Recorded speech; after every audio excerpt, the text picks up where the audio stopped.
What's going on, everybody? Happy Tuesday. It's your boy Kings and Dreams. Man, I am so excited to talk to y'all. Top five do's or don'ts in Cuba. Let's get it. Damn, Perk did this? I don't need no one to save me. I was born to be the greatest.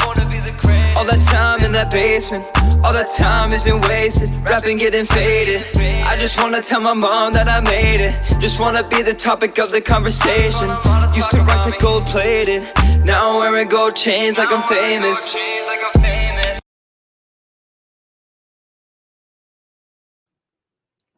What's going on, everybody? Again, it is your boy Kings and Dreams.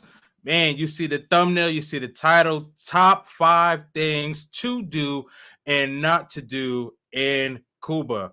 Man, first and foremost, man, I just want to thank all of y'all for rocking out with me, man. Had an excellent time in Havana, Cuba. So gonna be talking about some good things, and some not so good things. But it's all a learning experience. But first and foremost, um, just want to go over a couple of things on my channel. As you guys can see, I'm just trying out some new things, so definitely give me some feedback on that.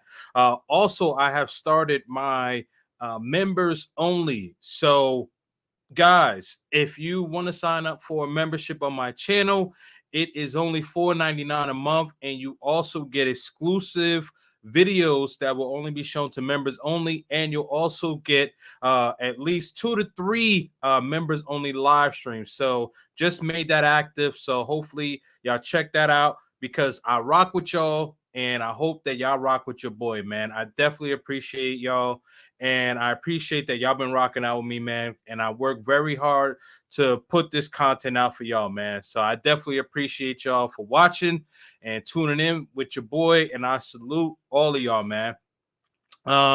Next thing. So most of you guys know that I coach my son's football team. And so the season has officially started. And now we have practice Tuesdays through Thursdays. And then Saturday we have a walkthrough. And then Sunday is our games. So what I'm going to be doing now is I'm going to be moving my live streams probably to Mondays. And then with Fridays, I'll probably do Fridays maybe around like 7 p.m. Eastern Standard Time, things, something like that. Because my boy Andre Love Crossing Borders, my mentor, he goes on around 8, 9 o'clock Eastern Standard Time. So don't really want to kind of mix into that, because I always like to check out his Friday night drink in hand. You know what I mean? But yeah, so I'll be moving Mondays, my live streams to Mondays, especially now football season has started. So I coach my son's football team, so definitely will get it, with that. Next thing. So I did my first live on Instagram. So on Tuesdays at 10 p.m. Eastern Standard Time, I will be going live on Instagram. So definitely make sure that you check that out. I'll probably be going live maybe an hour or so. I know with Flyboy, he came on a live and we talked about Havana and things of that sort. So we were on there for maybe about 2 hours or so. But I'll try to keep the live probably to 1 hour because I work, then go to practice. They got to do the Instagram live. You know what I mean? So, but again, um, YouTube live streams every Monday. Every Monday, I believe I'm gonna probably do this around 8 or 9 p.m. Eastern Standard Time. Still flirting with that time, but for certain, the Instagram lives on Tuesdays that will be at 10 p.m. Eastern Standard Time. Okay. All right. So now that I got that out the way, let me give a couple of shout outs before we get into the topic tonight, man. See a couple of y'all in here. Garden Scientist says Kings and Dreams. Hey man, shout out to my man Garden Scientist, one of my moderators. Guys, please make sure that you like, comment, share, subscribe, and hit the notification bell. Also, if you are not following me on Instagram, make sure that you do follow your boy on Instagram, man. The link is in the description. For the link is in the description. So it's Kings and Dreams on all platforms. So, you guys know the name, man. Kings and Dreams, man. So support your boy on Instagram as well, and also on Facebook. I also have Kings and Dreams, man. So definitely check that out. Let's see who else is in here. Ronan Travels with Alex says, "What's good, chat?" Says salute to you, man. Oh man, my man Mark Daniels, definitely check him out as well, and check out Ronan. Ronan Travels with Alex, check him out. My man XL Pro is in the building. Definitely appreciate you being here. Let's see. Tevin King says, "Let's get it, man." I appreciate you, man. Vlog tripping. He's saying what up? Okay, all right, yeah, man. Shout out to my man Vlog Tripping, man. Definitely gonna be sharing some of his video tonight, and if Vlog Tripping is available, definitely pull the brother up because he was out there in Havana with your boy, and we definitely have some great content. Definitely make sure that you guys hit the like button. Mike S, what is going on? He says, "I know this is gonna be lit, man. It's gonna be educational, man. We just trying to have a good time, but also, have a great time." Killer Swag 216, hey, Killer Swag, man. I see you holding it down. With Sweet Melody, man. You doing the live streams, killing it, bro. That's what's up, man. I'm seeing your work. I'm seeing your work. Speak Spanish Now is in the building. Says buenas noches, mi gentes. Yes, man. Buenas noches.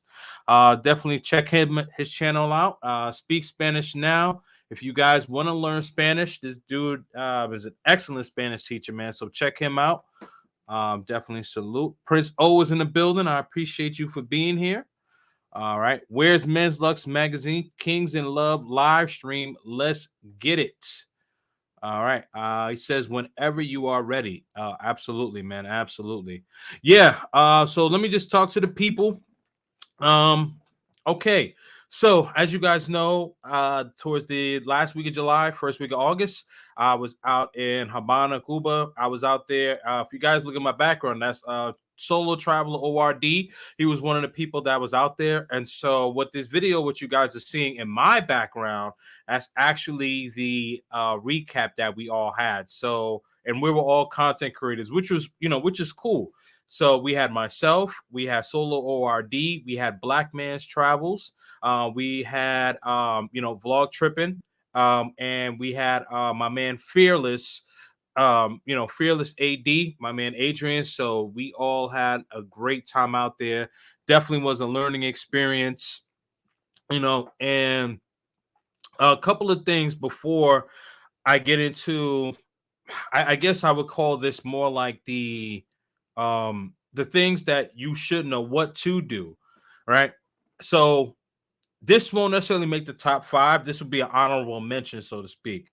But before I do, Trini, I think I see you in the back, man. If that's you in the back, cam up for me really quick, because I think I see you in the back, bro. Tripping with Jay says, "Salute K and D. I hope you share some great stories about your trip." Yeah, man. I got some great stories and I got some not so great stories. Okay, that is you. But your cam didn't work, but it's all good, man. We Oh gonna we yeah, gonna yeah. now we Oh, gonna keep it check. rolling, You man. can hear me? Yeah, I can Yeah, hear you, yeah. No brother. cam. Yeah, no cam. No cam today, man. It's like rainstorm over here, man. Oh yeah, man. No worries, man. No worries. Guys, moderators, do me a solid if you guys can put Vlog Tripping his Instagram, well, his YouTube channel and his Instagram. Please post that. And guys and ladies who watching this, make sure that you guys subscribe to his channel. One thing that he told me, right? And which is very good. He said he started his channel of March of this year, and this guy has a little over 1,300 subscribers. Now, a little bit of YouTube facts here. So the average YouTuber takes about 3 years, and well, you guys can see his face right there behind me. But anyway, the average YouTube um persona, what have you, takes about 3 years to get to 1,000 subscribers. So to be able to get to 1,300 in March and August, so we're talking about a half a year that he, took him to do that, man. and actually less than a half a year. So, man, kudos to you right there, man, Trini. So, definitely salute all of you guys who are still, new content creators. Man, keep banging, keep working, man, because I'm telling you, you guys will reap the benefits, but you gotta keep working. Okay, now we are gonna get into it. And what I want to do is, Trini, I'm actually going to pull up your video. All right. And I'm going to share my screen. And so I want to go over your top five. And so what I'm kind of going to do is do a recap of, um, not a recap. I'm sorry.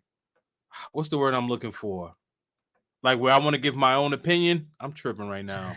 Yeah, you can skip through it because what I did, I put chapters, so you can skip right to the 5 points, and then I guess you could put your spin on it. If you agree, Yeah, that's disagree, what. Yeah, or exactly.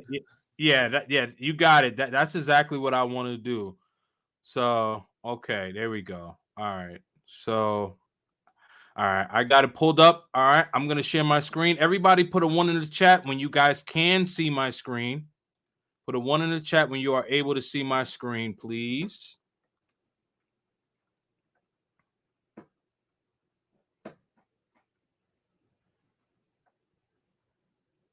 Let me see. All right, perfect. Okay, all right. So, let's play this and see where you going with this one. Customs are also going to ask you why are you here, why are you visiting, and when you go back to the U.S. Customs is going to ask you the same thing. So keep in mind that's your answer. Do not change it, no matter what someone says. You're there to support the Cuban people. Next thing you Okay, so add some context to that. What Vlog Tripping is saying, when you are purchasing your plane ticket, no matter what airline you're going to, I think so it's Delta, American Airlines, and I think JetBlue are the three. I don't know if there's another one. I think those are like the main three. But when you're purchasing your ticket, they ask you what is the purpose for your trip? Why are you going to Cuba? And then they give you like different options. So the most logical answer, and the one that's you're not going to get yourself tripped up or anything like that, you want to say that you're going to support the Cuban people, right? And also, when you're coming back from Cuba going back into the United States, they're also going to ask you that. So immigration will ask you, depending on where you're flying into, but whatever like hub that you fly into, they're going to ask you, and they're going to say, okay, well, what is the purpose of your trip? And you just want to say, for support of the Cuban people. So essentially, what Vlog Tripping is saying is, just keep it consistent. Don't try to trip up and, try to select something different. Just say support for the Cuban people. So I'm going to say, yeah, that's going to be our first one. Okay. And I agreed right there. got to know is you're going to need a visa. The good thing about it, it's easy. The visa process, you just buy the visa at the gate. You can buy in advance online. I didn't do it that way, so I'm going to tell you the way I did it. We bought it at the gate. I flew American. It was $100. If you fly JetBlue, it's $50. If you fly Delta, I believe it's $50 also. You're going to pay by debit or credit. And, they're going to tell you, who needs a visa, come form the line, and you just pay it right there. You don't got to fill anything out. It's really easy. That's automatic. But you do need a visa, but don't stress about it. You can get it at the airport. You can get it at the gate. All right. Funny story. Funny story, right? So, um, when I got my visa, I thought that I could pay cash for it. So, just a heads up, just to kind of add at what Trini said, everything is true. I also flew Delta, and the visa is $50, but there's a $50 processing fee. So essentially, you're paying 100 no matter what. I think JetBlue is the only one where you're actually just paying $50. So if you're not flying from JetBlue, be prepared to pay $100. Also, buy the visa. You have to buy the visa with either a credit card or a debit card. I thought you could use cash, but you cannot use cash. So you want to make sure that when you are getting the visa, you want to use it by debit card or and credit card. Um, Also, hold on to the visa because immigration from Cuba, when you're about to go into your gate to fly back to the States, they will ask you, where is the visa? Now, I believe that you said that vlog, you had a issue with that because you said you forgot yours. I forgot mine as well. And they, they let me through. But who's to say next time you go out there, they're gonna let you through? So when you get that visa from the United States going into Cuba, what you want to do is you want to make sure that you hold on to that visa when you're coming back. So what I would do is keep that visa, like, maybe fold it, put that in your passport or whatever, you know what I mean? Someplace where you know that you're not gonna misplace it. Cause like when they gave me the visa to come in, I really didn't think about it. I was like, I'm good, and I like tossed it somewhere. You know what I mean? Don't do that. Hold on to that visa, even though they let Vlog and I back in to go back to the States. You might be a person that may get caught up, and you may have issues, and you don't want to get stuck in Cuba. Next thing.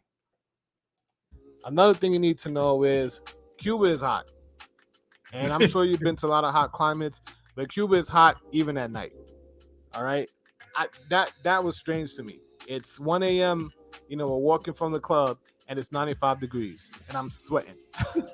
It's really, really hot. It's really, really humid. So Cuba has 2 seasons. The wet season's from May to October, and the dry season's from November to April. All right. The wet season brings a lot of rain, and I guess I went during the wet season. All right. A lot of rain, a lot of humidity, and high temperatures. So dress accordingly. All right. Now, this is one of the challenges that you're going to face as an American citizen.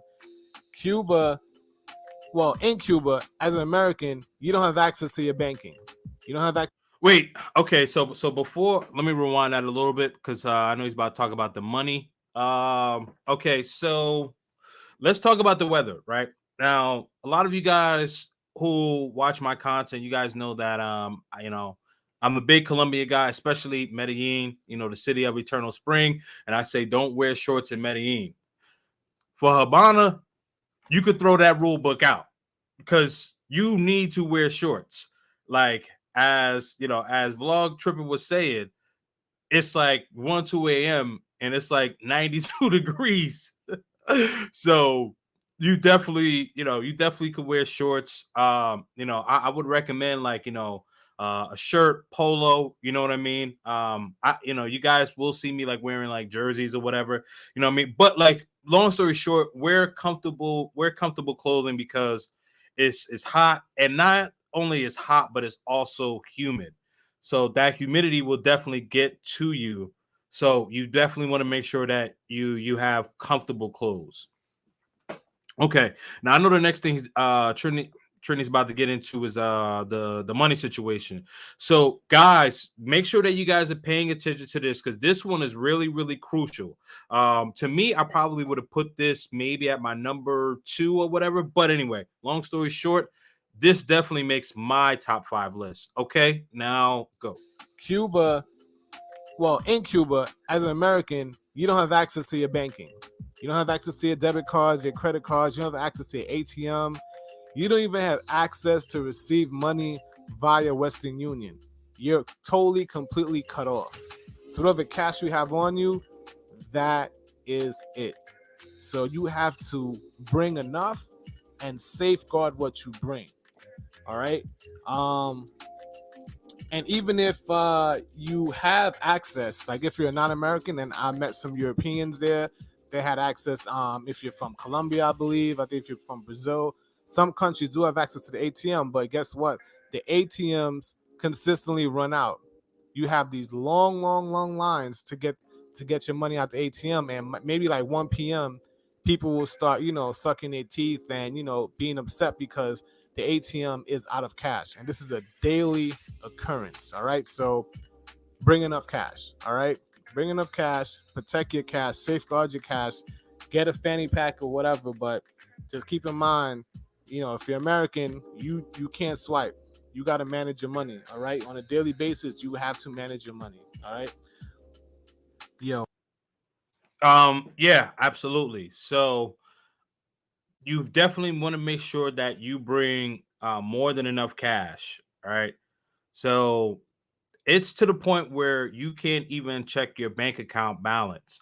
Um, so I guess so Flyboy said that when he had went down in May, and he said this on my Instagram last night. So he said that he met some guys, and I guess like one of them went to check like their bank account balance or whatever, and then their account got locked. So what ends up happening is that if you try to check your bank account balance or try to go to an ATM and try to take money out, what's going to happen is that you know your account is going to be immediately locked. And I think what happens is that like your account gets flagged. So in order for you to actually get your account back, you have to get a notarized letter saying that you were actually in Havana. Long story short, guys, it's a pain in the ass. So to avoid all of that, just bring enough cash for your stay, depending on how long you're going. And just bring enough for that, and you're good. Now the one thing I will add on, so with the Cuba pesos, like I guess it's like get like a fanny pack or a bag, or something where you can actually put the money in, because like even like 100, equivalent of 100 US dollars, like the money is so, like the stack is so thick, like you gotta find somewhere to put it, right? I'm not necessarily a fanny pack guy. I'm not against it. It's just never been my style. But like you either you're gonna have to like take enough, maybe $50 at one point for like half the day, and then go back to your Airbnb and get some more, whatever the case is. But one of the things that I did do, um, you know, was I carried way too much cash on me, and I'll explain some issues that I ran into a little bit later. But like when it comes to the money situation, when you're exchanging your US dollars for the Cuban pesos, like it's a lot of Cuban pesos. Trini, correct me if I'm wrong, but I think it's 100 I think it's 100 Cuban pesos, or is it 1,000 Cuban pesos to $1 something like that. Check.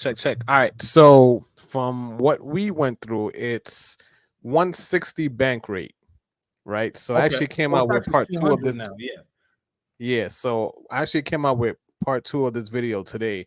You can check it out if Okay. you like. One, Yeah, yeah, but yeah, yeah. pretty much it's 160 from the bank. So if you try to change it in the airport or where we went to those restaurants, they was giving it 160 for $1, 160 Cuban pesos to $1.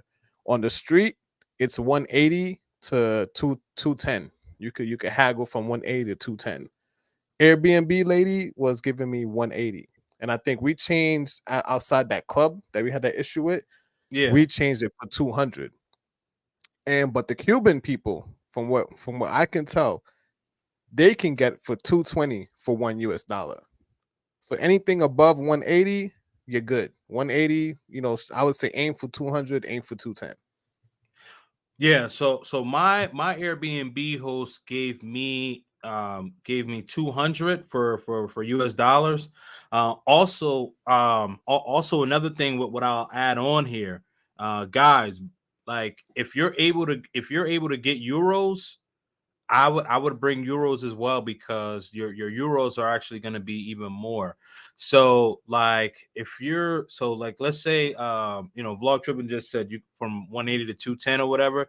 So you're probably gonna get 200 to like maybe like 230, 240, something like that. The euros stretch further than the dollars. So if you're able to get euros from your bank and then bring that out there, like that'll be good. because that's what I like. I brought USD, and then I also brought euros, and so like I was able to get euros because I want to say back in April my mother went to Portugal, and then I asked her to bring back some euros, so she brought back some euros for me or whatever. All right, let's move on to this one. Oh, I am not gonna G you. Oh, The internet is trash. It sucks. You don't even get turn by turn Google Maps. Now you could still use Google Maps, but it's gonna be like MapQuest back in the day. It's gonna give you turn by turn, but there's no GPS. There's no updates. All right, so we got lost walking for an hour and a half, looking for a place that was 3 minutes, well, 3 blocks away from our house. Right, even though Havana primarily is like a grid system, it's if you don't have a guide and you don't really know the area, you can get lost very easy. So you can't just Google map your way. You can look up restaurants and stuff, but it may not be up to date. So without having good internet connection, it's gonna make Havana look bigger than what it really is, right?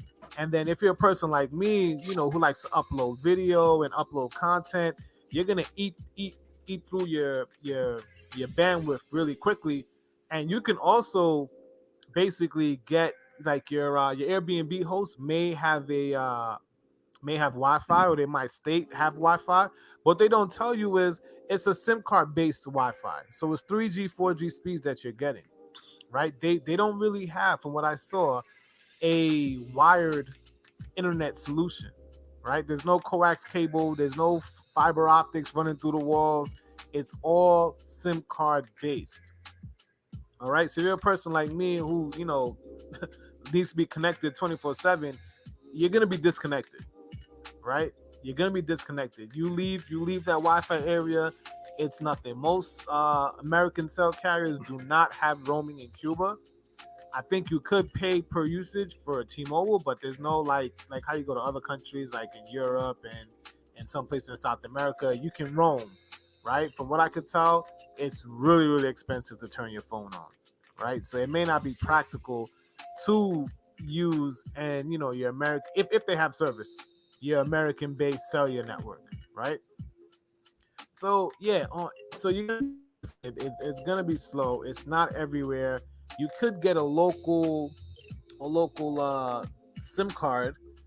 I rented one from a local because it was just easy, because you could go to the ETECSA. You can go there. It's one of their telecommunication companies. You can go there and you could get a SIM card, and they do have one for tourists.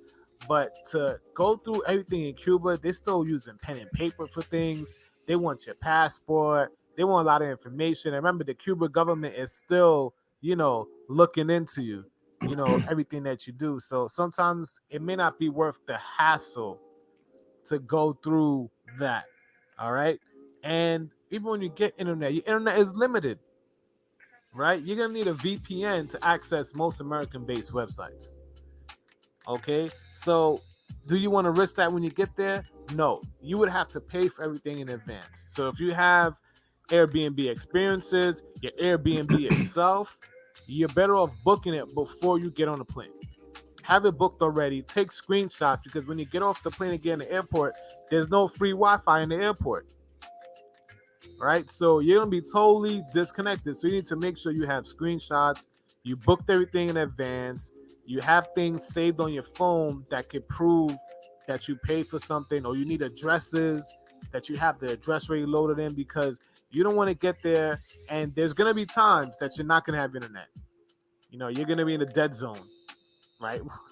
So you need to make sure and have all of these things set up.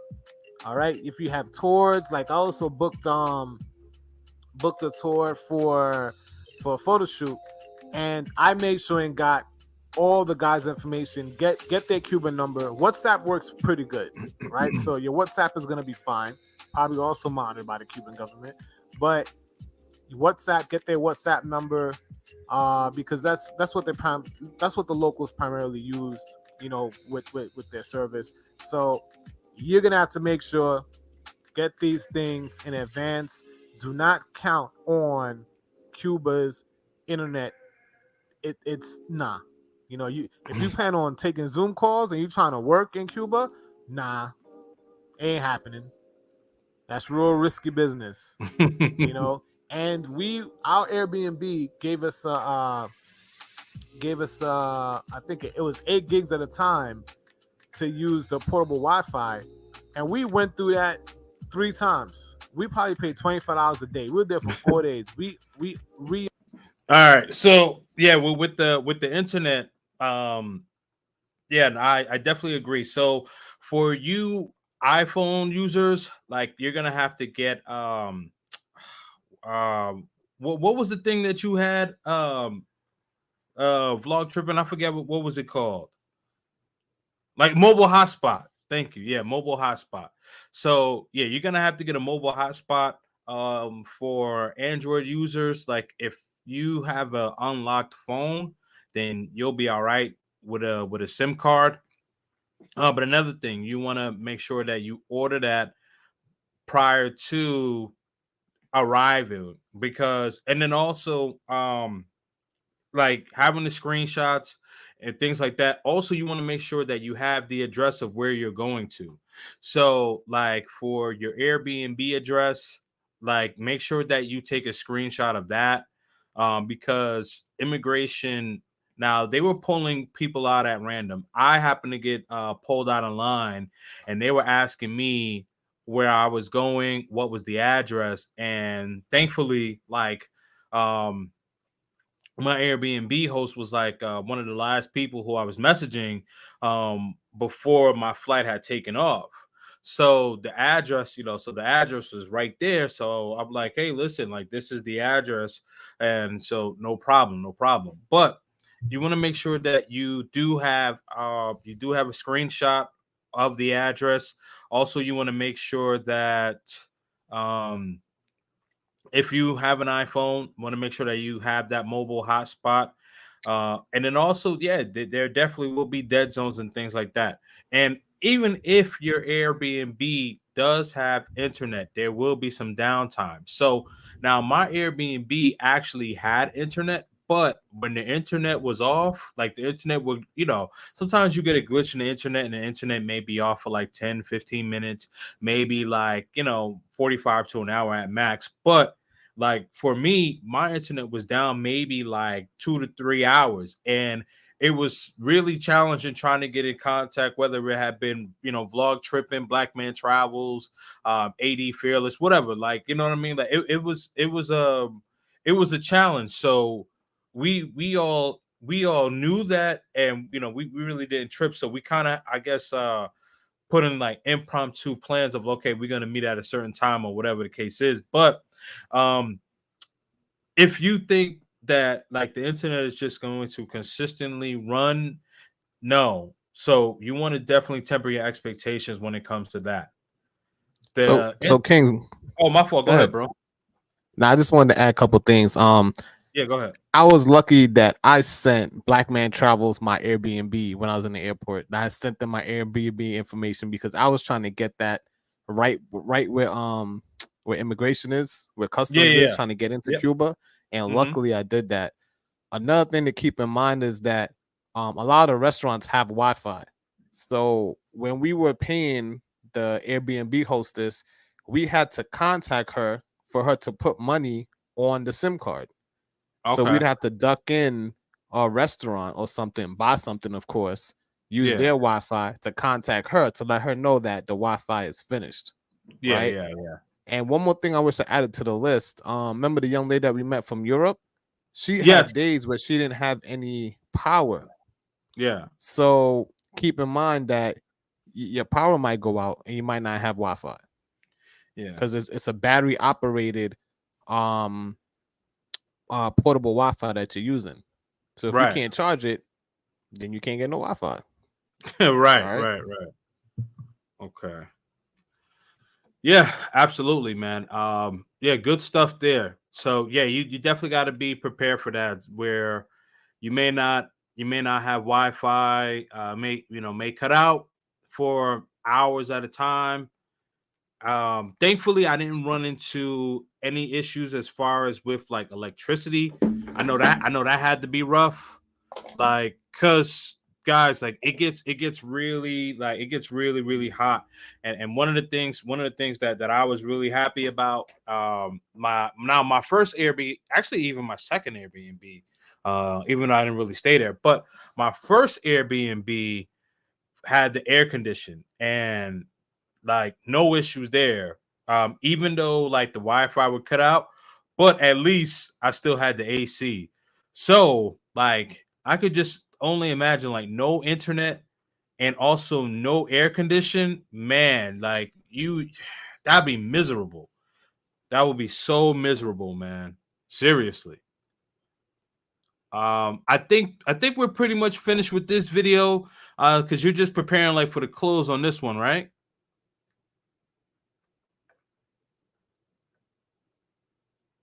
I think he might have Yeah, I said. think Okay, nah, go nah, ahead. nah. I was on mute. I didn't want to mess up. Yeah, that's it, man. I didn't actually put them 1 through 5 because I wanted people to go through the video and find it for themselves. So Yeah. yeah, I think that's it.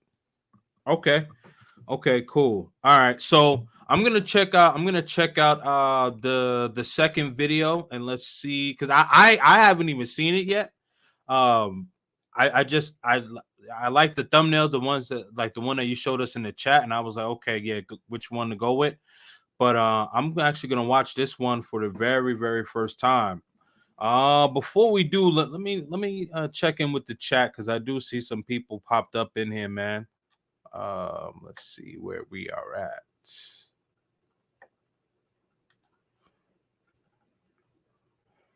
Um, it's taking about 3 years to get to 1630. Okay, maybe I'm dipping into some of you guys' conversation. Oh, just trying to get to where you are, homie. Hey, man, I see you working, man. Yeah, absolutely. Keep working, brother.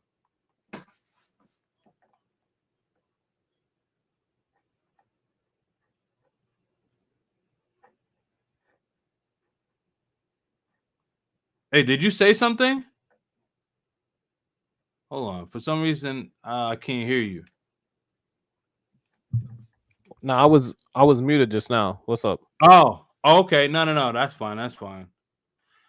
Just tapping in. I do see a couple of questions. Shout out to my man Big Sean, Pullman 313, Travelmatic. I definitely see you in here. Let me see. United charges $80, card only, no cash. Okay. Oh, so United does go there. Okay, so it's 4 airlines that go there. Okay. Black Man Travels in the building. What's going on, man? What's going on, brother? I see you here.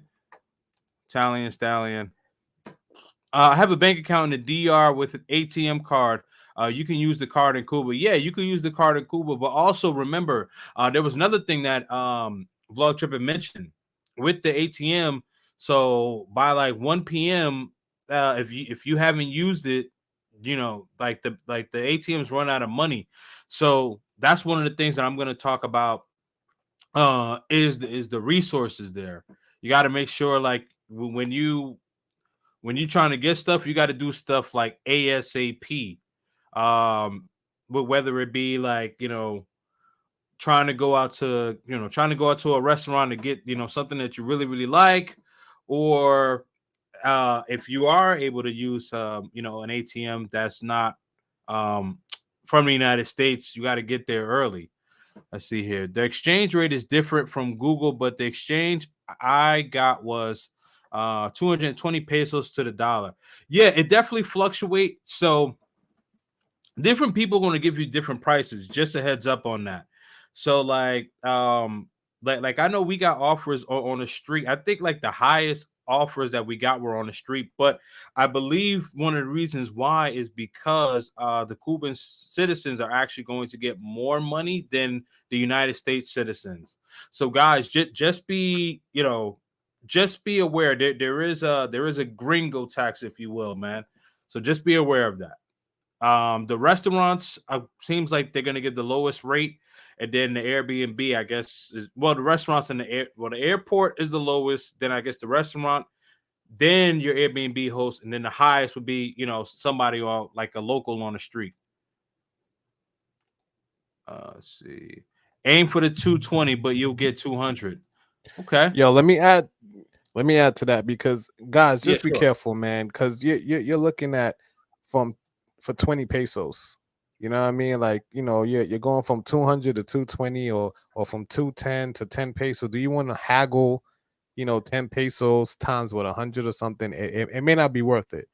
And then you might go for the 220 and you might get some like messed up bills. So I would say don't fight too hard to pay a little gringo tax because the restaurants to me are the real people that rip us off because when you're paying dollars in a restaurant, they're giving you bank rate, they're giving you 160. You know what I Yeah, mean? that's So true. anything better than that Yeah, to me is good. that's true. That's true. Definitely avoid changing at the airport. Let's see. And Uh, don't knock the hustle because what I found out was that that's how they make their money. So they will just sit around all day changing money. So if they could get you for 190 or 200, they can just go somewhere else, and they can get it for 220 and they might make 20 pesos that day, per dollar, whatever you gave them. You know what I mean? So don't go too hard on the Cubans doing their thing. They're just trying to survive out there. Yes, absolutely. Yeah. So yeah, don't guys. Another thing, don't trip. I'm actually about to get into the next five. I'm gonna get to some more of your comments and statements a little bit later. But yeah, don't trip because like if you see that a local is actually getting charged more, I'm sorry, getting charged less than you, and you're getting charged like maybe double or even triple, don't trip because that is how they make their money. Two things I want to note. I said this last night on my Instagram live. So I googled this before I went on a trip with all of these fellas. So minimum wage, the monthly minimum wage for a Cuban is equivalent to 87 US dollars. So let's round that up. So $90 a month. So can $90 last you 4 weeks? Think about that. Then the average salary for an average Cuban is 160 a month. So, you got to think like these people got to live on either 160 or $90 a month, right? That's that's crazy. Like I don't even want to talk about how much it costs to fill up my tank a week, but it's definitely more than the average. So like you guys just got to think about that, man, and keep that into consideration. Don't feel some type of way. It just is what it is. But let me get to this next video. Unless you had anything to add to that, vlog tripping. I guess you're good on that. Let's move forward. All right, cool. All right.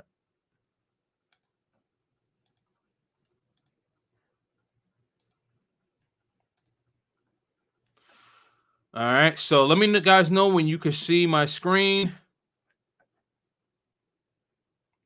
Yeah, I would say skip to the chapters if you want to watch my intro and all that stuff. Okay. All right. So we going right here? Yep, we're gonna go right here. Okay. Government owned restaurants. Hold on. As an American citizen, you cannot stay at any government owned nothing. Government owned hotels, government owned restaurants. You can't stay there. That ain't for you. All right. There's a level of surveillance that you're gonna have in Cuba. Meaning just to do simple transactions, you may want to see your passport. Like to use the Wi-Fi in the airport, you got to put in your passport number. I did it, still wasn't able to use it. All right. Also, if you have visitors in your hotel or visitors in your Airbnb, local, non-local, everyone got to submit some type of ID by picture, and then your host sends that picture to the Cuban government, so they know everyone that enters your domain, I guess, wherever you're staying. So they keep a record and they keep track of that. All right. Also, even though you might see some abandoned buildings or what I would say failing structural architecture, there's cameras on it. So there is a big brother in Cuba. All right. There's also going to be Cuban police stationed at different places, and they'll just be standing there all day. And you'll definitely notice them more at night. Um, it's not like a feel of intimidation. They kind of just watch. Like I didn't see any interactions with police with the locals. And they weren't staring at you. They weren't coming off trying to start a problem or anything like that. It's kind of letting you be for the most part. We had two interactions with police. We had one on the beach where we had a bottle. They told us to cover it up. It was very respectful. They didn't try to, start anything. They were cool. They treated us fair. The second time is when they pulled over our taxi driver, who I don't think he's an official taxi, and I guess he had to hit them off with something because he's not really supposed to be able to transport tourists. So that was, that's what it was. But the police didn't do anything to us. They didn't try to extort us. They didn't interrogate us. They didn't bother us. They didn't give us no looks. It was cool. I felt safe in Cuba. I felt safe, walking by Cuban police. So it's safe to say that if you're not acting a fool, you'll be fine. All right, don't act a fool. You're a guest in a foreign country. Just chill. You're there for what you're there for. Don't bother the police, and it looks like the police not gonna bother you. All right. Yeah, absolutely, man. Usually, right, like you would hear in some of the other countries, especially like I've heard incidents in Mexico where, like, if you're a tourist, you get pulled over, the police try to shake you down, things like that, where you got to pay them off. You know what I mean? I've heard this happen in Tijuana. I've heard this happen in this actually happened to Flyboy, I believe, in Playa del Carmen. Yeah, it was Playa del Carmen. I was thankfully, knock on wood, knock on wood, that hasn't happened to me in Mexico. I was good there, but I've heard other stories where, like, police pull up on you and try to shake you down or whatever. Like the only time like I really well, a few times that I saw the police out there, like where they actually like saw like sirens, there was like a car accident. This happened to be the first night that I was there. And this is before like you and Trinity Black Man Tribals came there, but it was like an accident, and there was no issue or anything like that. But like you would see them, but they don't really bother you. Very respectful, as you mentioned. And also going back into the taxi thing. So I know that a couple of you guys were asking me about the beach in Varadero. So I'll just say this right now, since we're talking about the taxi thing. Now you do technically are supposed to get transported by an actual taxi driver. Now, as I mentioned with the financial situation, people are going to do things in order to make ends meet. So if there's a guy using his car and then not necessarily a licensed taxi driver, he's gonna do what he has to do. You know what I mean? But if you're going to Varadero, where the rules are a bit more strict as opposed to Havana, I would recommend that you take an actual taxi driver over there. Um, Now, maybe some people have done it and have had success. I mean, obviously, there's always a workaround to everything. But if you just want to make sure that, like, you don't want to run into a hassle or get jammed up, I would take a legit taxi to go to Varadero Beach, which is about 2 to 2.5 hours each way. Um, Also, gas is extremely expensive there, so you're gonna be looking to pay a pretty penny to go over there. Let's see. Yeah, no, I think I'll pause right there and let you chime in if you had anything. I mean, the only thing I want to add about that was yeah, I mean, we ate at a government restaurant, right? But it's like Yeah, you wanna try to temper your flaunting in the Cuban government's face, because they know, people are there, cops are there, a local could snitch on you, so you got to be very, very, very, very careful. And we went there with someone that spoke fluent Spanish too. So, and they were from Dominican Republic. And we also were telling people that we were from Haiti and Trinidad and things like that. So there's ways Mhm. around everything. But Yeah, just know that that's against the rules. So if you break the rule in a communist country, that's on you at that point. right. Yep. Absolutely. Absolutely. Oh, okay. Yeah. So harassed. That's crazy, man. Yeah. So I mean, yeah, people have mentioned that they've gotten jammed up out there. Shoot, one time in Medellin, they tried to catch your boy, but thankfully, like the restaurant was literally like right next door. But this was around when everyone had the mask mandate, and I was out there really quickly. I'll tell the story real quick. I was out there, whatever, and then I went to the ATM, and um, I had taken off my mask, and like after I came outside, like because like after I came outside the ATM, I see the police officer, and then I see him walking across the street. So I'm like, oh man, this dude's about to pull up on me. Next thing you know, he's just like, hey, like, what do you do? What's your job? Blah blah blah. So I'm like, I see what's going on here.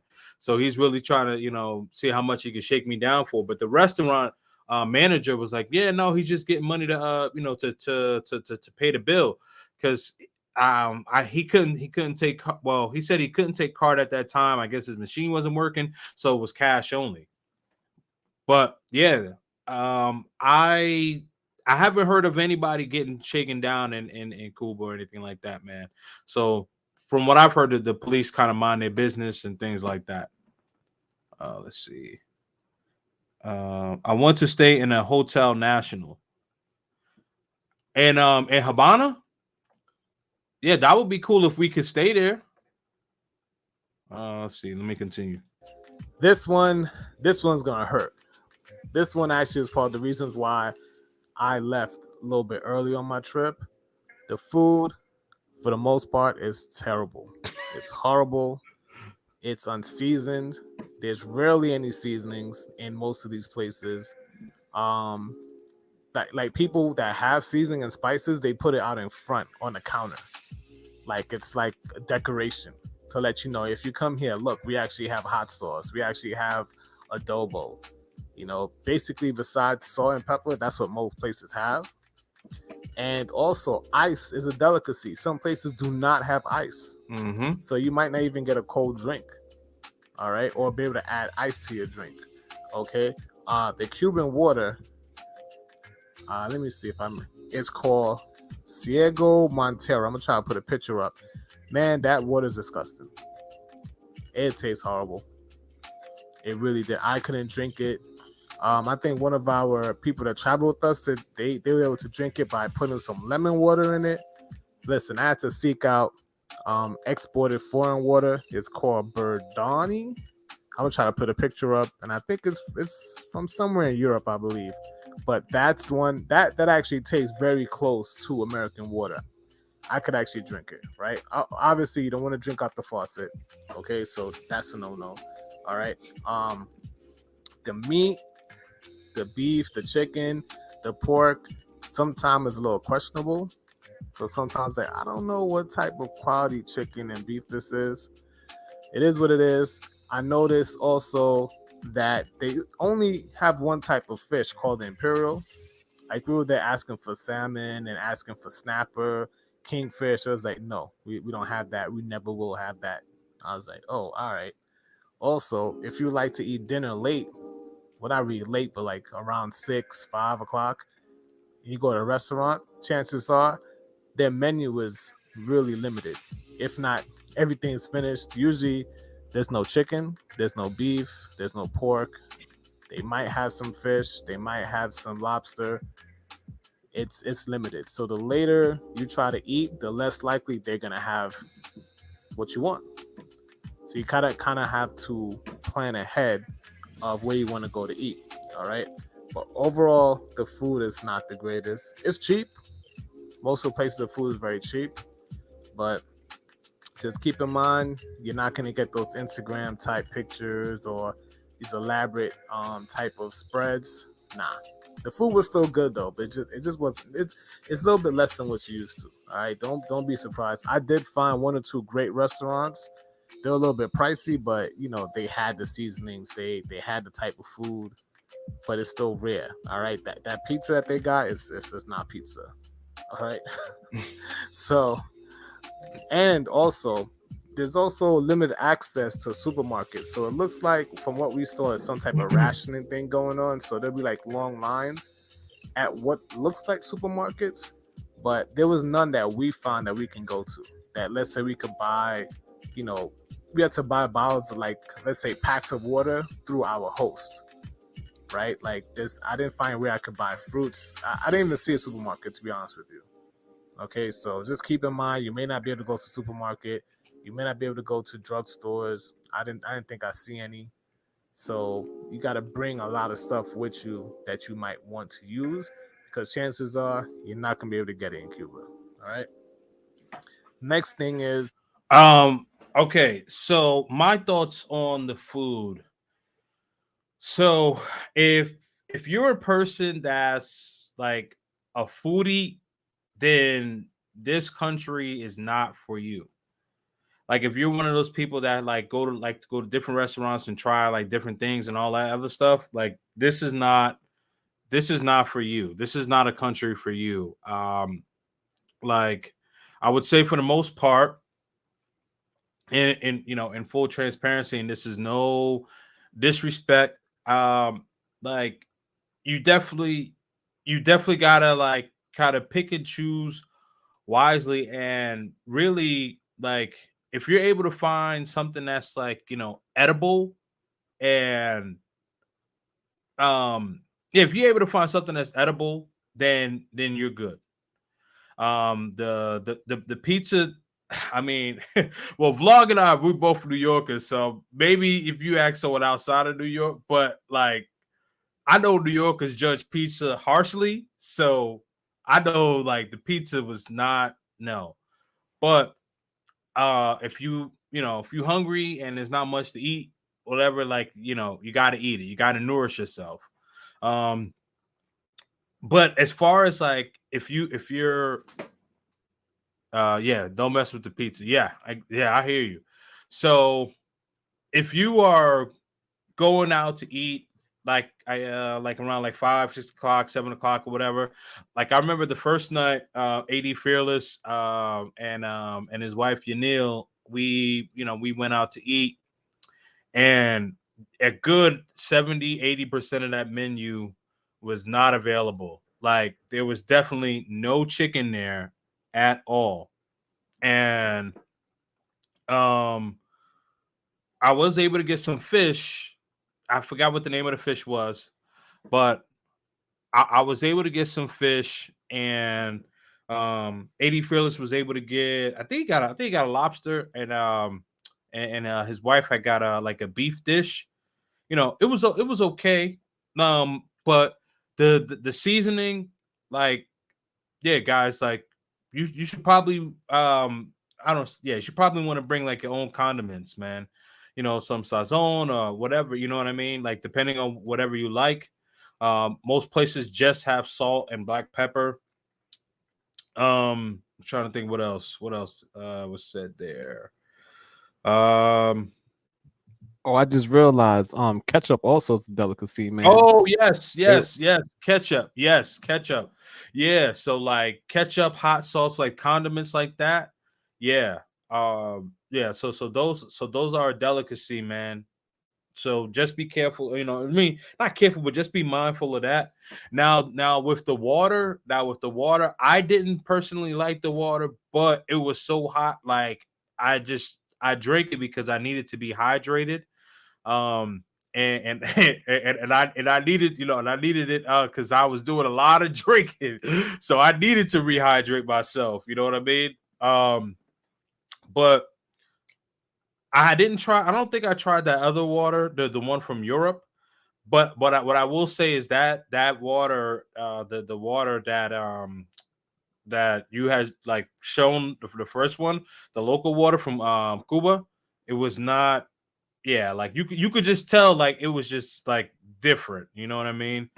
But if you need some nourishment, definitely, man, definitely.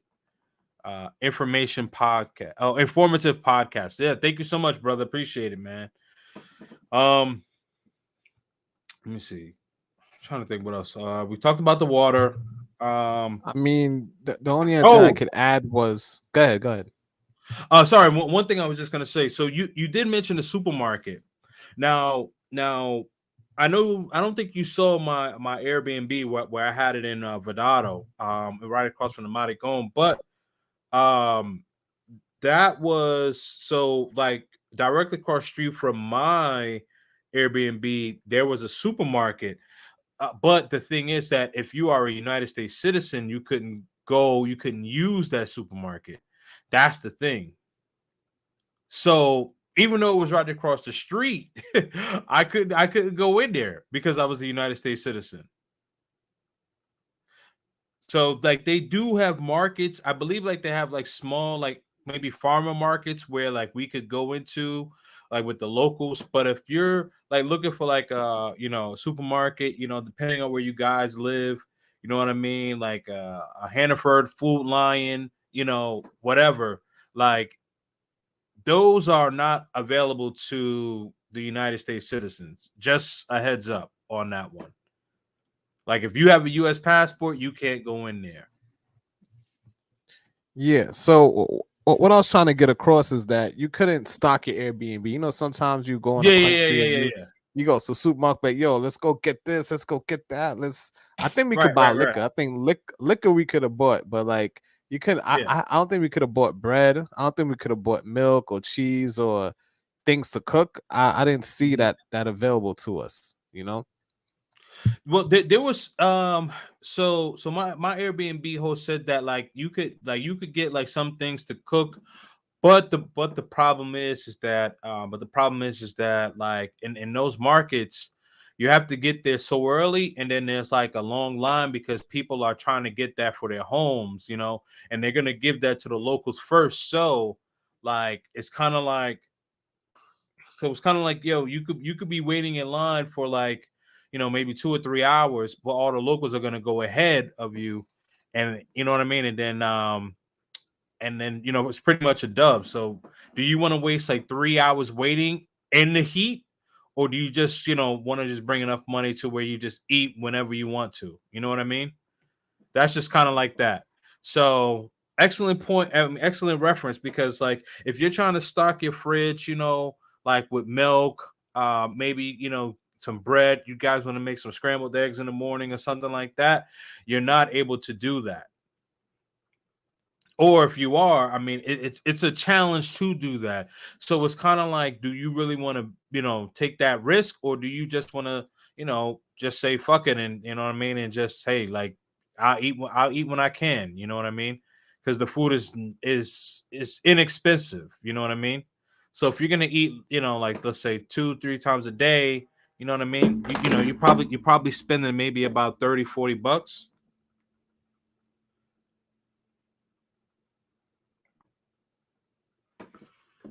Those are my thoughts on that. Shout out to Miss Jazzy P. What's going on, sister? I appreciate you for tuning in with us. Yeah, those are all my thoughts on food, and drinks and all that stuff.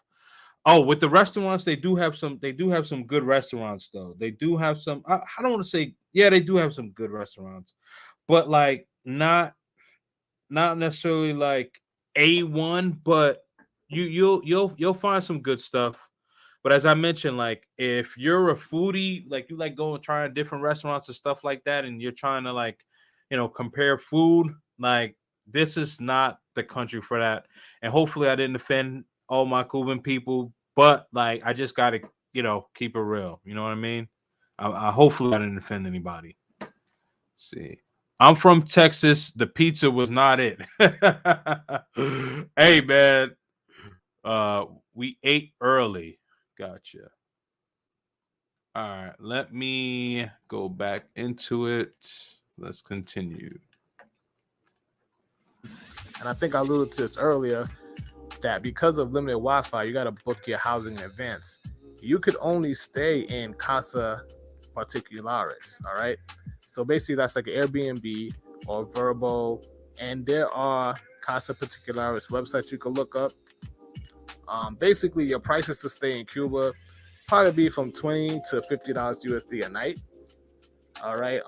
They do have like some bed and breakfasts. I don't have the links because I didn't do any of those things. I use Airbnb. All right, Airbnb is kind of safe, but you have to book in advance because you may not have access to Airbnb website when you're in Cuba. All right, the app may work, right? So just keep that in mind. You got to book these things. You can't stay in any government-owned hotels. All right, and because of your limited access to your cash, you want to set this up ahead of time because you don't want to get there and have a situation where you don't have enough cash to cover where you want to stay. And remember, your credit cards don't work and your debit cards don't work either, so you can't go to the ATMs. All right. Next thing is, don't plan to bring back a lot of cigars and rum. All right, it is not allowed. All right, we check the rules.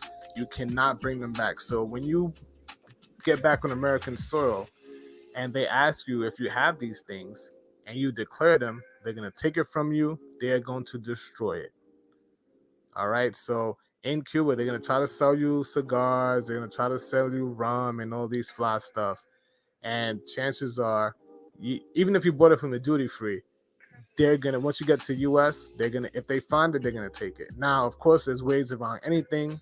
So my friends will be able to bring cigars, but it wasn't a large amount. All right. It wasn't like the up to 100 cigars and all that stuff. And if you do get it in, if customs pull you aside and check your bags, they're going to take it. So just giving you a heads up on that. All right.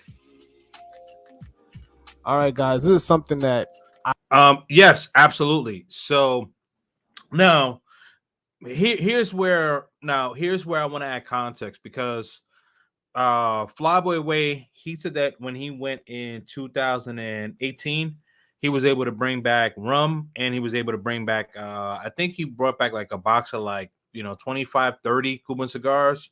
No issue, right? No issue whatsoever. Now this time going he went, when he go in May, yeah, May. Didn't have any, well, he didn't try to bring anything back, so he didn't know. Now when we were coming back, I did get asked about cigars, and because I did not know that you're not supposed to bring back cigars.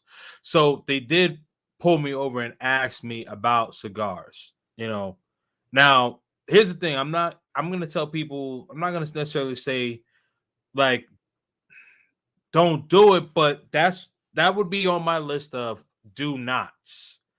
Of course, we're all adults, right? You want to do it at your own risk. But like even like in the airports where they try to sell you rum, like I know like different places you go like whether it be Colombia, Mexico, and some people like to bring back like the white Hennessy, right? Or whatever type of liquor, right, from the airport. Like even if you get it from the airport, you can't bring that back. And it's because of the embargo, the relationship between the United States and Cuba.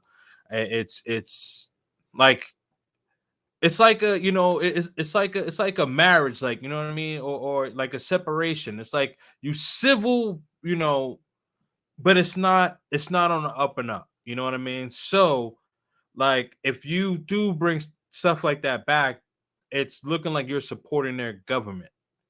So I don't want to go too far down the rabbit hole with that, but all I'm saying is that that would be on my list of do nots. Cigars, and the rum. Just be careful. I did get asked about it. You know what I mean, and and that's that. I'll leave it there. but just definitely be careful with that. I completely agree with what Trini had to say about that. And I guess a couple of years ago was no issue, but always like keep checking that because that can always change. That can always change. And maybe it happened to be the immigration agent that asked, those people. I have no idea. But you just want to be careful, man. I didn't Yeah, grasp until my second day. Oh, you gonna say something? yeah. I was just gonna answer tripping with Jay's question. Do VPNs work out there? I mine did. So I have Proton VPN. They ain't cutting me no check, but anyway, it works. Yeah, I got you. Let's see. Okay. All right. Hold on. So speaking Spanish says you can bring back cigars and rum, bro. JFK put it into effect back in the 60s. Hold on, hold on. See, this is okay. Wait a minute. See, this is where we get, this is where we get a little tripped up here because they asked me, and also I believe they asked AD Fearless, like, can you have it? And like they said that we couldn't. You know what I mean? So I get the whole JFK joke and all that, but like on a serious note, like they really did ask us. So I don't know. All I'm saying is that would be on my do not list. But again, we're all adults. So do it But if you want to. All I'm saying is that you just don't want to put any more headaches on yourself. You know what I mean? right. So even if you're lucky like me, every time I come back in the US, they always randomly pick my ass. Right. So they always randomly do that shit. Like I think last time I went, I was standing right at the belt. And as Yeah. soon as I grabbed my bag, I didn't know someone was standing behind me. This uniformed chick touched my hand, bro, as I picked my bag up and Hmm. walked me over to customs. So even if you bring it in, if they find it, they gonna take it from you. So Yeah. spend your money, like you said, at your own risk. Yeah. Absolutely. Absolutely, man. All right. Let's see. All right. So the exchange rate. You need to know the exchange rate. If you don't know the exchange rate, people are gonna take advantage of you. They're gonna beat you in the head, and you're not gonna know. All right. So when we went in August 2023, the exchange rate was 160. The bank rate. That's the official rate. That's the rate that you're gonna get at the airport. We don't recommend that you change too much money at the airport because you can get a better rate the closer you're into town, the closer you're into Havana. Your Airbnb and host could probably hook you up. All that's good stuff. All right. The cab, the taxi is gonna be 25, 30 USD, and they all take USD. So you're still fine. You could roll with just paying for the cab and then exchange your money as you get closer to your destination or to where you're staying. All right. So the exchange rate is 180 to 220 in the street. So everywhere you're walking, people are gonna say cambio, change. They're gonna be eager to change US dollars to pesos, and you need it because if you don't have pesos and when you use US dollars, especially that something like a restaurant or or buying stuff, they're gonna automatically give you the bank rate, which is 160. We went to a club and they think it was like 15,000 pesos for bottle service or for a section or something, and we gave them the equivalent in USD, and they said it wasn't enough. And we're like, what are you talking about? And we literally went, no lie to you, we literally stepped outside the club and had to get the change to then come back and give the person the conversion, because in the club they don't want to convert it for more than 160, but walk outside, literally right outside their doors, and we found someone that's going to give us change for I think 210. All right, so that's like a gain of what, 50 pesos from math. My math is right. Mm-hmm. So it could be a huge difference. All right, so what it is, the locals, they can then get 220 and higher for USD. All right, so check it out. Remember, bank rate 160, On the street, 180 to 220. Locals can get 220 or higher. So a local would basically change money all day and make a profit easily. All right. And another thing is, along with that, remember you don't have access to American bank accounts. You don't have access to credit. You don't have access to debit. All right. You don't have access to ATMs as an American citizen. All right. And even if you do have access to ATMs, even if you're from Europe or Colombia or something, the ATMs run out of cash. And there's lines for ATMs daily. So you still need to manage your money very well. Okay. Also, you got to protect your money. You don't want to walk outside with all your USD. All right. All the Airbnbs and hotels have safes. So probably for daily, you want to walk around with, I would say, anywhere between 50 to 150 USD pesos equivalent. Just to keep you covered. All right. Yes, Cuba is cheap. You might spend $3 on food, $4 on food, $15 on food. I think we paid $1.50 for a bottle of water. Well, I was getting the foreign water. So things are relatively cheap, but when you're in a foreign country, you have to pay for everything. From what I can tell, there's no supermarkets, or the supermarkets are not for foreigners. So you can't actually go and buy like loaves of bread and a bunch of juice. You can buy fruits off the street, but like we try to buy a case of water, it wasn't happening. We got to buy everything, individual, a la carte. So keep that in mind. You're going to be spending pesos in cash a lot. All right. And because, like I said, you don't have access to your bank account, every day you have to decide how much money you want to take out. And you don't want to lose your money. So listen, get a fanny pack, get a bag, get a man purse, put your money in your shoe, protect your money, because honestly, there's no one's coming to save you. You cannot receive money via Western Union. The embassy is not going to help you. All right. I tried to change my ticket. I was trying to get my ticket changed for free. I told them I lost all my stuff. No, nobody cares. No one's going to help you. All right. The best thing you could probably do is maybe Zelle someone or PayPal someone that has like another foreign bank that they can get access to their ATM in Cuba. So don't put yourself in that position. Safeguard your money. Plan accordingly. I would say if you're going to bring $500, bring 1,000. If you're gonna bring 1,000, bring 1,500. Bring some in case it hits the fan type of money. Okay. So I would tell you guys, cash management very important. Know the bank rate, otherwise they're gonna rip you off. All right, guys, I'm coming to the end. I'm probably left out some stuff, but Yes, absolutely. Okay. Yeah. So with the exchange, with the exchange and knowing the currency, you definitely want to know the exchange rate, because you will definitely get hit with that tax, man. So that's another thing. You definitely want to know the exchange rate. That's very, very important. And I would say not just for Cuba, but any country that you go to, it's always good to know the conversion rate. Always good to know that, man. Because like they'll try to overcharge you and things like that. And like, well, what I realize is I don't even get offended anymore. Like I just kind of laugh and just be like, yeah, like come on, man. Like I know what's up, you know what I mean? And just kind of make a joke out of it.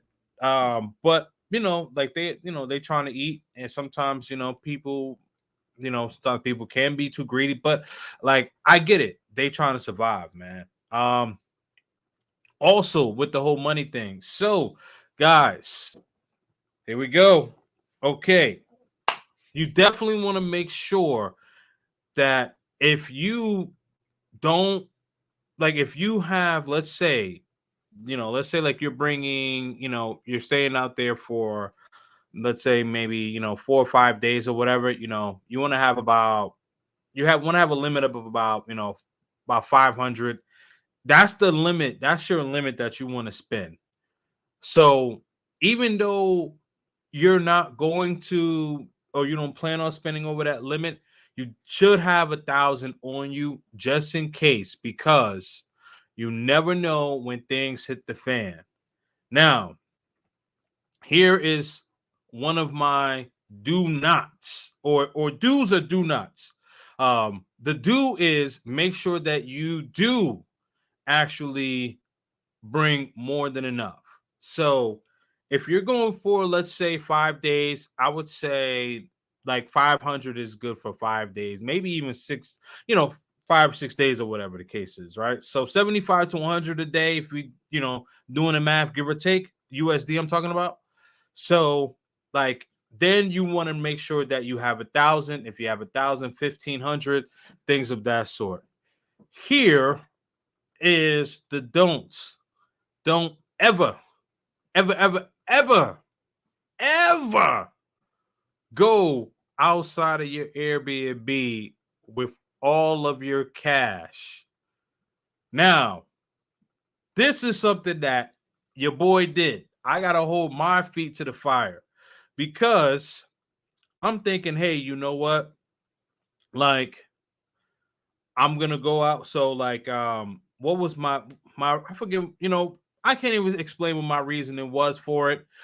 Doesn't even matter. The point is, I had all of my money on me, and I'm thinking, like, hey, you know what? I'm good, having a good time in Cuba, going out, hanging out, drinking, party way too hard. Like, you got a lot of money on you, and you gonna be drinking hard. That's not a great combination. So one of the things that they do have, they have this bus where at the nighttime it's basically like, it's like a taxi bus, right?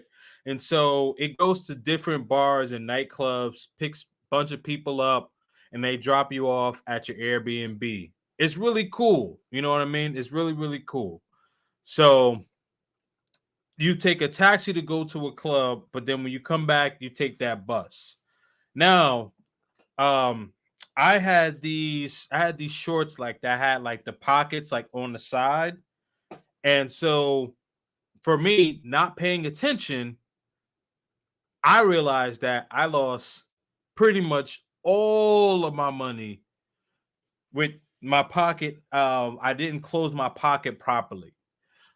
But even if, like, let's say, like, I bought maybe, $100 extra, whatever the case is, I could take a loss of $100 extra. There's no reason why I should have brought all of my money out, right? And so that's a do not. Now, this can happen to anybody because I've been traveling for years. As you guys know, I've been traveling since I was 3 years old, right? But here's the thing, anybody can make this mistake. So, what you got to make sure is keep your money in your safe.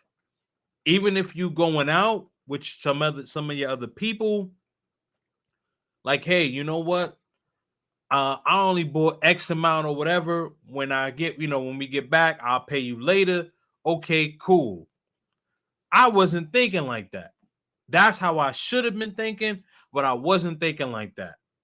And so when you got that pocket full of money, put it in the wrong place, also partying too hard, you put yourself out there. You know what I mean? Let's see. I will respond to that one, Pathfinder. Shout out to you. Shout out to you. Yeah. Okay. Yeah, I'm gonna highlight this one. Yes, absolutely, Obi. Yeah, your boy did it, man. Listen, mistakes happen, but we learn and we get better. But yeah, that was definitely a fuck up on my end. So, guys, want to make sure, and as I mentioned earlier, with the you know with the Cuban pesos, like it's like a thick stack. So, like, you can't really even put like 50 to, you can't even really put $100 in your wallet because, like, it's gonna be too, like, it's gonna be too thick. Pause. But you're wearing shorts, so, like, I don't know like about like a fanny pack. It's not necessarily my style, but guys who do wear like fanny packs or whatever, I would say definitely do that. Um, I got to figure out, something else for me because I'm going back in December. So what I'm probably gonna do is I'm probably just gonna have to just keep going, just make multiple trips to my Airbnb. You know what I mean? Which is fine because like especially in December, I'm gonna be traveling with locals. And another thing I want to mention, um, locals do have an app. It's kind of like an Uber and or Lyft app. So the taxi is going to charge them the local price. So let's say like a taxi ride will normally charge you maybe 10 USD. You're going to get that taxi ride for 5 USD. So the cool thing is that I'll be rolling with, a lot of locals this time. I mean, of course it was cool rolling with my brothers. I'm not saying anything like that. But like it's more feasible for me to make more trips back to my Airbnb. I would rather do that than bring all my money out and then just be SOL. Because if I didn't have my brothers out there, that would have been really, really difficult for your boy, you know? So that's what I got to say on that. And lesson learned. And guys, like we're not perfect, but always be hold yourself accountable and make sure that you do better after you make your mistakes. Let's see. Hold on. Let me see what Pathfinder said. I may have missed this. Oh, hold on. I'm gonna tell you. Yeah, you can't fold that stack. No, you can't, bro. You can't, bro. You can't. Facts. Uh, put the fanny pack on your shoulder, bro. Oh, you know what? That's true. That's true. That's true. All right. Trini, I didn't know if you had anything to say, but I'm just gonna read a couple of some of these comments here. Pathfinder says, "What's up, fellas? Shout out to Kings. How easy was it for you to find an Airbnb? Was there a safe in the room?" Yes, we actually talked about that. So, excuse me. For the Airbnb, for me, one of my boys, he was out there, and he connected me with his Airbnb host. So I was able to find an Airbnb relatively easy, but also, Flyboy had connected me with someone with an Airbnb. So so that was really really easy. Then he said, I may have missed this. What part of the city did you stay in?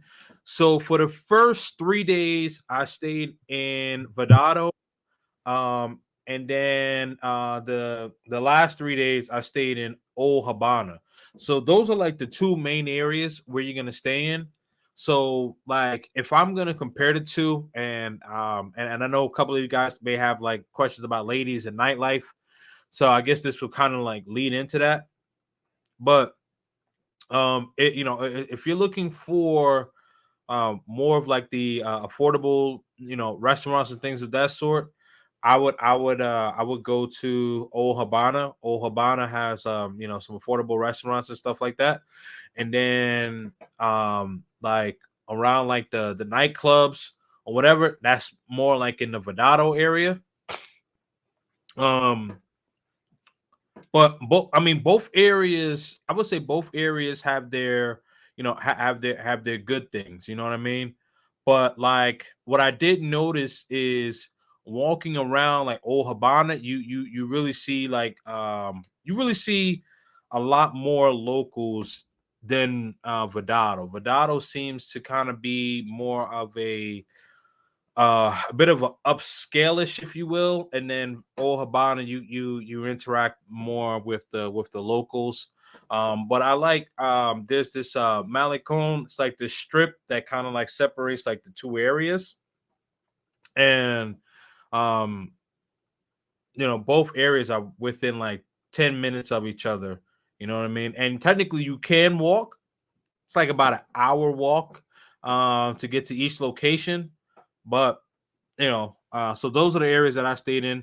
Airbnb is fairly easy for me, and Pathfinder, I could recommend you for an Airbnb.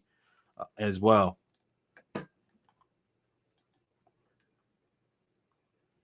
AO says I was in old Havana.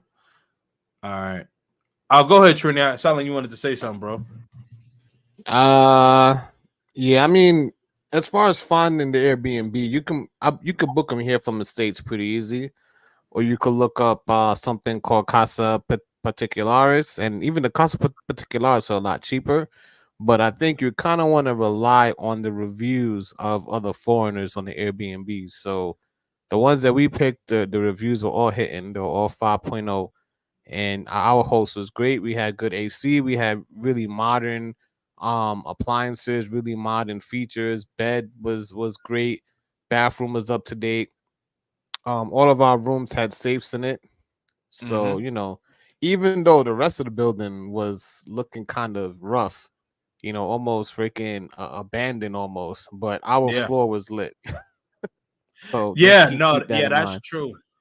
That's true. I know. I know. Someone asked about the infrastructure, or maybe you might have just mentioned the infrastructure of vlog, but so like you'll see some places that look unassuming, and then you go inside, and it's like the technology is it's up to date, like, but the outside of the building isn't up to date, but the inside of the building is up to date. So don't be surprised if you do see that.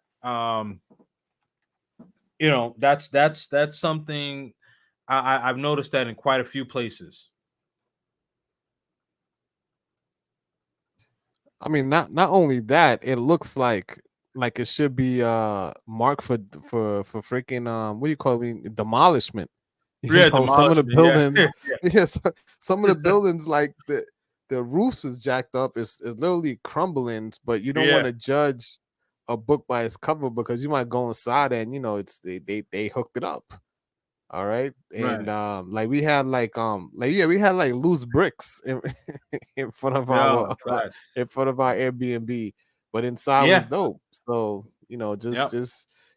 just Yep. temporary expectations, you know what I mean? Like it's not gonna be super fly, you know what I mean? Even though the Airbnb pictures will look dope, but the outside could tell you a whole different story.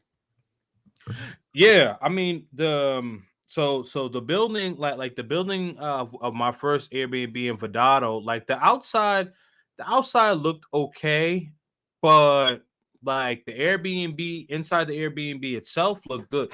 Now a vlog, I sent the video in our chat. I don't know if you got a chance to check that out. I mean, it's like, weeks ago, so it's like way in the archives. But I did send a video showing how the Airbnb did look. Like the inside was modern, um, up to date and all that stuff. Let me get Pathfinder. Pathfinder, so you can have whole house Casa Particulares. So you don't have to share because I wasn't down to sharing either. So there is whole house, whole units to yourself. Yeah. Yep.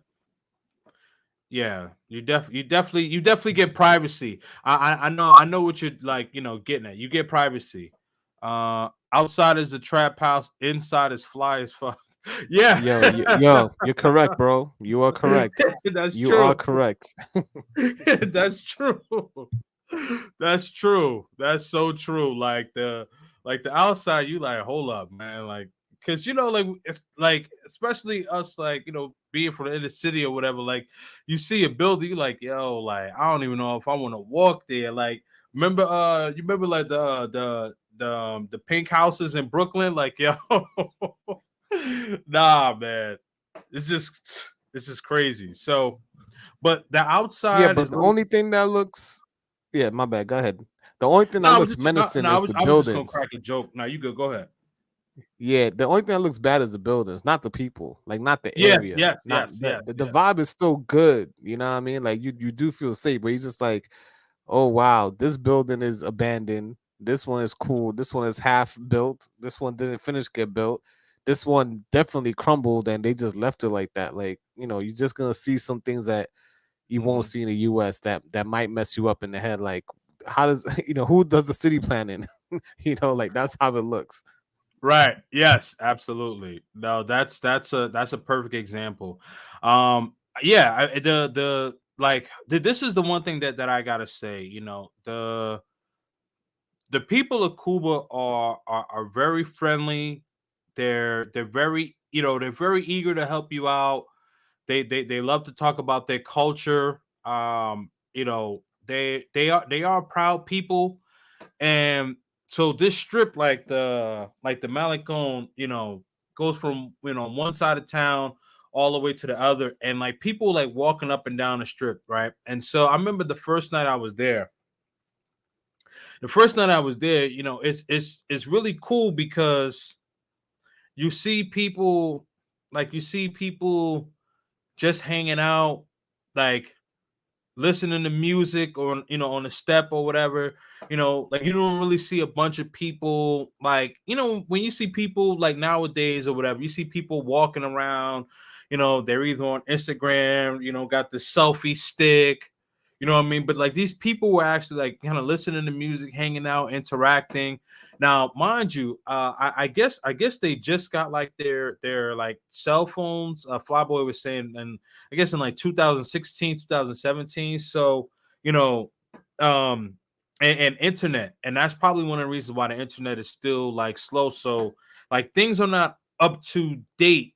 You know what I mean? They're starting to catch up now due to the fact that they have internet and they're learning and they're trying to come along. But um my point is, the one thing that I really did like was to see people just hanging out and not just like always on their phone, looking at their phone and things like that. Obviously, like with technology and things of that sort, especially if you have like an online business, or if you're doing stuff online or whatever, so you do need access to the internet. That's going to be a bit of a challenge, but like if you can kind of like decompress and just remember, especially, well, see, I'm 38, I'm not exactly sure. I think like I'm gonna say people around it in this chat are around my age or a little bit older, but people know, like, if you call your friend like, hey, I'm gonna come over or whatever, and then like you guys would just hang out, listen to music or whatever the case is, and kick it. But nowadays, like, you got so many people that's just on the phone or just on social media. It was actually really cool just to see like the people actually hang out. Somebody got a boombox or whatever, you know what I mean? And people just walking around, hanging out, and it's all good. And not really worrying about like what such and such said on Facebook or all of this other, bullshit drama. Like, I would say like that's one of the cool things that I did like. So, Dreams, I wanted to add at the end of my video, I show a little bit of the ladies. So if you wanted to play at the Oh last, yeah, yeah. because I know Yep. that's probably where you want to end up. So I know the guys want to know, like, what's the what's the climate looking like? What's the climate looking like? Yes, sir. All right. So we gave you all of the, so yeah, we are, we're about 2 hours in, and I really wanted to end this at like 2.5 hours. So this is kind of like our part two of our part two. So we go get this right and show the ladies, man, because we definitely had fun with the ladies, especially your boy, man. I had a good time with the ladies, man. Let's see. All right, I so let's think I finish think this. if you pick up from where you started off, Yeah, right here. go on, keep going, keep going. A little bit after. Keep going, keep going, keep going, keep going, keep going, keep going. Keep going. Probably like, oh no, all right, you went too far. Yeah, I'm trying to see where. Yeah, a little bit before that. That's us right there. I think before that. Damn, I was trying to say. Spoke about just a little bit, not too much. My channel's a little bit family friendly. Go up a little bit. Maybe it's right before this part. It should be show us the club scene a little bit. It's kind Nah, of like a man, snippet. maybe. Hold on, let me see. Yeah, nah, it's not higher up. It's gonna be close to the end. It's all right. It's all right. I mean, y'all could go check it out, but I do show some of the ladies real quick before I venture out. But nah, it's not. It should be before this part right here.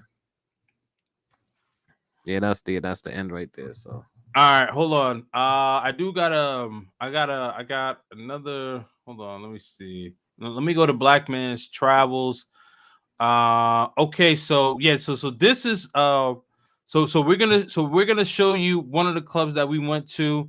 One of my favorites. I'm not sure. I think this may be one of your favorites. Vlog tripping, but if the you're Art talking about the Art Factory. Factory, it is Yeah, the definitely our Art favorite, bro. Factory.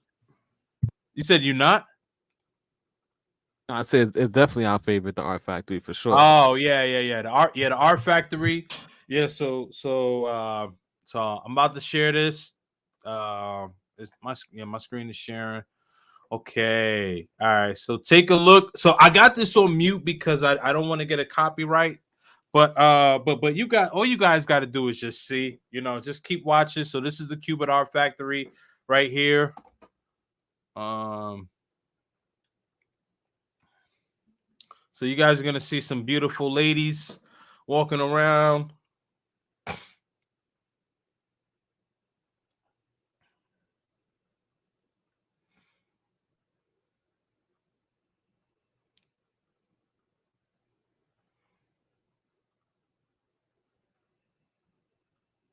One thing I will say about this, so this place is really, really big. It has a bunch of different rooms, man. Has a bunch of different rooms. So this is still the same place. I believe this is the hip hop club right here. Look at that. Yeah, that's the hip hop. That's a hip hop club. You probably see me This over thing there. is packed. Right. So you got the ladies pouring the drinks.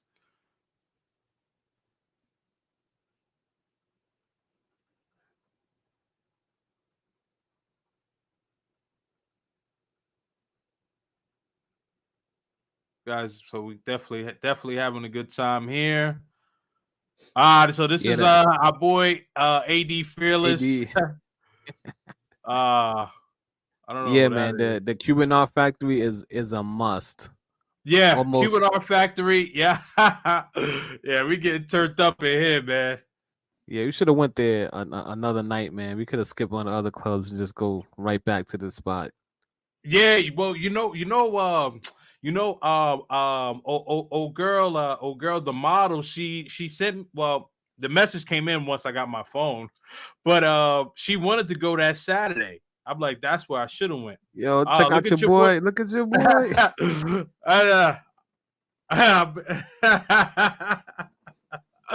Having a good time. Look at Solo ORD in the cut. Yeah, Yo, we having a good time. oh yeah. Yeah, so I got the timestamp on my video. So if you go to 1605, Okay. that's what the lady snippet is. So Okay. Yeah. shout out to Black Man Charles. Look how professional his video is, man. I'm trying to be like that, man. You know what I mean? So where's your content on Havana? All right. Well, so gotta explain this one. Gotta explain this one as well. So so for those of you all who did not know, I ended up getting my phone taken in Havana. So was one night. We were leaving the club. So Black Man's Travels, vlog tripping, and another one of my boys. He's not a content creator, but they were going back to their Airbnb. So I took another cab going to my Airbnb. And so what ended up happening is that the guy who was driving, he wasn't an official taxi driver, right? So he ended up short stopping in the middle of the road. My phone, like, I was sitting in the back, so my phone slid, like, to the front passenger seat. I'm trying to figure out where my phone is, so I get out and get out the back seat. So I go to the passenger side door, I'm looking for the phone. I see the light on like on my phone, but I can't tell exactly where it is. Like I don't know like if it's like around like the middle of the seat, um, or if it's more towards the back or more towards like the front. So I end up like reaching. I end up like reaching like two times. I can't see it. So then I get out and I'm holding the passenger side door trying to figure out, all right, like which way should I go to try to get it? Now, mind you, I'm on tilt, but I know my phone is I see my phone. I'm trying to figure out where to go. Long story short, dude peels off with my phone. So phone gone. And this is why like my Habana content is nil or or limited to none. So I got some things, but like not nearly as much as everybody else. That is the reason why. So And your boy learned some. dreams, I think you need to put a little accent that it's an old school car you was in. So you can imagine those back seats and try to reach under those old Yeah. school model cars. It's not as accessible as like a modern vehicle, you know? Yes, absolutely. Yes. So add context to that. Yeah. So this is not, so this is not like a newer vehicle. So this is like a 1950s, 1960s vehicle. So like those seats are extremely difficult to reach and think that you're gonna be able to find something like nah, bro. Like so it was a challenge for me to try to find it. You know what I mean? So that's what ended up happening. Yeah. Hold on. Let me see. Actually, I'm gonna answer that one because that actually is true. What? Yeah, yeah. Hold on. It wasn't that gun point or anything. He just took the phone and drove off. Come on, man. It happens, bro. It happens. But one thing I will say, one thing that I will say is, um, Flyboy and I we had spoken about this last night, and one of the most important things I think for any travel, especially like when you're traveling to another country, is to maybe get like another phone that you're traveling with. Get like another like phone that you use specifically for travels, and just use that phone and you put your regular phone in the safe. That's what I'm going to be doing from now on. So wherever I go, I'm getting a regular phone. I mean, like you know a regular like Samsung type phone or whatever. Have all my apps on there that I travel with, and then my actual phone, I'm going to actually put that in the safe. So those are some learning experiences right there. Let's see. Make sure you bring extra money when you go to Cuba. Stay hydrated. It's hot as F. Put all the personal belongings you have. If you have a chica over, exchange US dollars into Cuba pesos. Well, you got to exchange it anyway, whether you got a woman or no. Okay. He said, I'm joking, bro. Glad you're safe. Yeah, man. I'm good, bro. Oh, Janelle's jersey, Janelle's jersey, Journey. I can't even talk. What's going Hey on, man? Yanil, How you what's doing? up? What's up? What's up, Thank you for wifey? tuning in. Thank you for tuning in. Thank you for tuning in. Nah, Milano, I know you joking. I'm not tripping on that, bro. Like, listen, I said this live. You know what I mean? Like, here's the thing. If I want to educate people, I gotta let people know, like, listen, I bleed too. You know what I mean? So no one's perfect out here. Definitely made some mistakes out there, but like learning experience, and thankfully I have my bros out there to hold me down. I'm going back in December, so we're gonna be good to go. Let's see here. Pathfinder says, is it true that you must have an itinerary? So, one of the things that I will say is I'm gonna say yes, because when I got back to the States, like I had to fly into Fort Lauderdale. So for Lauderdale, the immigration agent, like this dude was on my helmet basically, like asking me so much about Cuba. Once I told him I was coming back from Cuba, like his eyes lit up and he's like, "Oh, I'm about to get you, bro." But anyway, on a serious note, he asked about an itinerary. I broke down everything that we did. And he asked me to show him the itinerary. I said, "Listen, I can't show you because I actually lost my phone out there." But the way I was able to break everything down, he could tell that we had an actual itinerary. So what I would say is that like make sure that you do have an itinerary, have it written out. Pathfinder, you could hit me on the side, and I could I could show you like an itinerary that a Black Man Travels had, an itinerary that my Airbnb host had given to me. So, you could definitely do that, but you want to have an itinerary. And even so, like, even if the immigration agent didn't ask, you still want to have an itinerary because like the days will get behind you really quickly if you don't have an itinerary. So it's good to make sure that you do have a some semblance of a structured plan of what you want to do daily. You know what I mean? Because you just don't want to be sitting on your ass and next thing you know, it's like 6, 7, 8 o'clock. You know what I mean? And then like basically all you got time to do is eat and then go out to the club. You want to do something during the day, so it's good to have an So itinerary. Oh, my fault. Go ahead.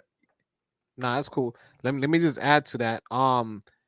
You gotta remember you don't have Google Maps, so you can't really look up everything. Like you can look up where it is, but sometimes you may not have accurate information. So it's better for you to have a good idea where you're gonna go during the day, where you're gonna go during the night, where you're gonna eat, the area that you're staying in, because you may not have access. Because I had to download Google Map Havana area ahead of time for it to even work half-assed like how it was working, because it would say like 15 minutes to this place, but there's no turn by turn. It's like what you call it, like using MapQuest back in the day.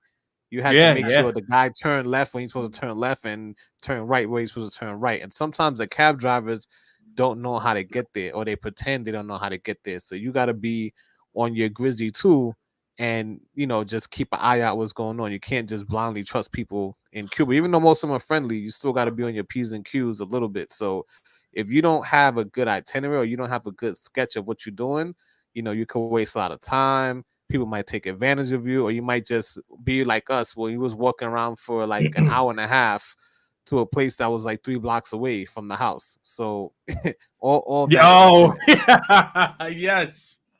Yeah, man. Yeah, we would. Yeah, that's very, very true, man. Like, the thing is that like the thing is like Habana is so niche and like everything is so close. But as Vlog Trippin just said, like we walked around for like 90 minutes, when it was something that was only like 3 blocks, yo. It was something that was only 3 blocks away from us, and we just like what are we doing? We walked around the place maybe around like 10 times and didn't even walk right past it. Let me see. Yes, you need to have an itinerary. It will be the best. Agreed. Let's see here. Tripping with Jay. Thailand in November still. Yes. Yes, Thailand is on the menu for November. I just need to figure out exactly when because playoffs for my son's team is around that time, and I got to figure out how deep we go in the playoffs because I'm trying to win a championship. Might hit up Santiago. Cool, but yes, that's actually where I want to go. They actually had a festival. Trini, I didn't know if you knew, but they actually had a festival like the weekend that we were out there in Santiago. Wow, you see, so that even enforces that we need to do like thorough preparation and itineraries, even though Mhm. Black Man Travels had us covered. So let's not pretend like he No, no, had no, like no, no, no, no. He things to do definitely had us every covered. day. Yeah, yeah, yeah. Every day Yeah, he I had four mean, things for us to yeah, do. yeah. I Even mean, down to the yeah. the canon ceremony and all those things and like dinners and all that. But it just proves that we missed out on something because we didn't know, right? Yeah, And no, don't it's all don't count good. the local to tell us, you know what I mean? So we probably missed out on a little bit of research. We could have found out about that festival in Santiago. Yeah. Guarded scientists. These dudes, hold up. These dudes have got itineraries, trick, club, trick. Hey man, listen. You know what? You know what? Depending on where you are, bro, that's not a bad itinerary, man. Let's keep it Hey real. man. He said, man, just tell Chat GTP to create it, bro. Nah, he ain't Hey, lying. You, you you know, you no, put no, them I dates know, I in. know. Chat GPT probably give you the ill itinerary, and Yeah. to me, bro, the worst treatment I ever got is at U.S. Customs, bro. So when they acting up, you want to show them your itinerary just to shut them up and get you up out of there. Yeah. That's not a bad idea. Just have like a little itinerary on your phone. Yeah, no, you right about that, man. Cause that dude, man, he was on my neck. Cause like he's like, yeah, what you doing in Cuba? What's the itinerary? Where's that, man? Where's that? Man, I know you ain't had no cigars, I'm like, God damn, bro. But anyway, he says, I also read when travelers visit Cuba, they must partake in activities to support the Cuban people. You can't just sit on the beach all day. Um, I don't know if that's necessarily true or not, but what I would say is like have to no, but this is what I did and Black Man Travels did. I'm not sure if any one of I don't know if all of y'all like participated vlog or whatever, but what Black Man Travels and I did so we brought toys for the kids, and then I know that I believe you vlog tripper had bought like some candies and some toiletries like for the ladies and stuff like that. So but like it's just good to actually give back, to actually show support of the people, because the thing is, like, basic necessities, right? Like I was saying this on Instagram live. Let's just say hypothetically speaking, all of us or most of us have traveled, and let's say you forget a toothbrush, toothpaste, maybe you forget like your bar of soap, basically something that you could get at your local 7-Eleven, Walgreens, CVS, Rite Aid, whatever. Right. And then when you get to your destination, they got a pharmacy, whatever, you could get it right then and there, you good. Now the thing is that they do have these things in Havana. However, these things that they're gonna upcharge you a lot. Like, let's say you need toothpaste, and maybe you go to Family Dollar or whatever, you know what I mean? Obviously you pay $1, 125 or something. But over there they're gonna charge you like $8-9 just for toothpaste. It may be even more than that. So the bare necessities that they're going to charge, these people don't really have. So one of the things that I would say, it's not necessarily like you have to, but due to the fact that, like, knowing that these people don't have the access that we do, it's just something that, like, it would be nice if you did do that. So let me add to that. Sure. I bought stuff for everybody independent on my own. Oh, okay, I didn't know cool. that you guys were doing a thing for the kids, because I definitely would have joined in with that. My check bag was mainly, I would say half of it was mainly toiletries. Um, like I bought a lot of lotion, I bought a lot of toothpaste. People told me about chocolate, how they love chocolate. They No, don't get access to chocolate down there. I mhm, bought them some gummy candies. I bought them some deodorant. So yep. basically, what you could do is you can go to the Dollar Tree, to Hmm. Walmart, and you could buy a couple things for $1. So I wasn't just Absolutely. giving it to just just to some of the friendly women that we met. I Mhm. left a lot of stuff with the hostess. Yeah, yeah, I gave the most things to the tour guide because he was yeah. so helpful. You know what I Right. mean? So it's Yeah. definitely, I would say just to have goodwill, and it costs you, $10, maybe I maybe spent maybe $30 and stuff, and the people were so grateful for it. Hmm.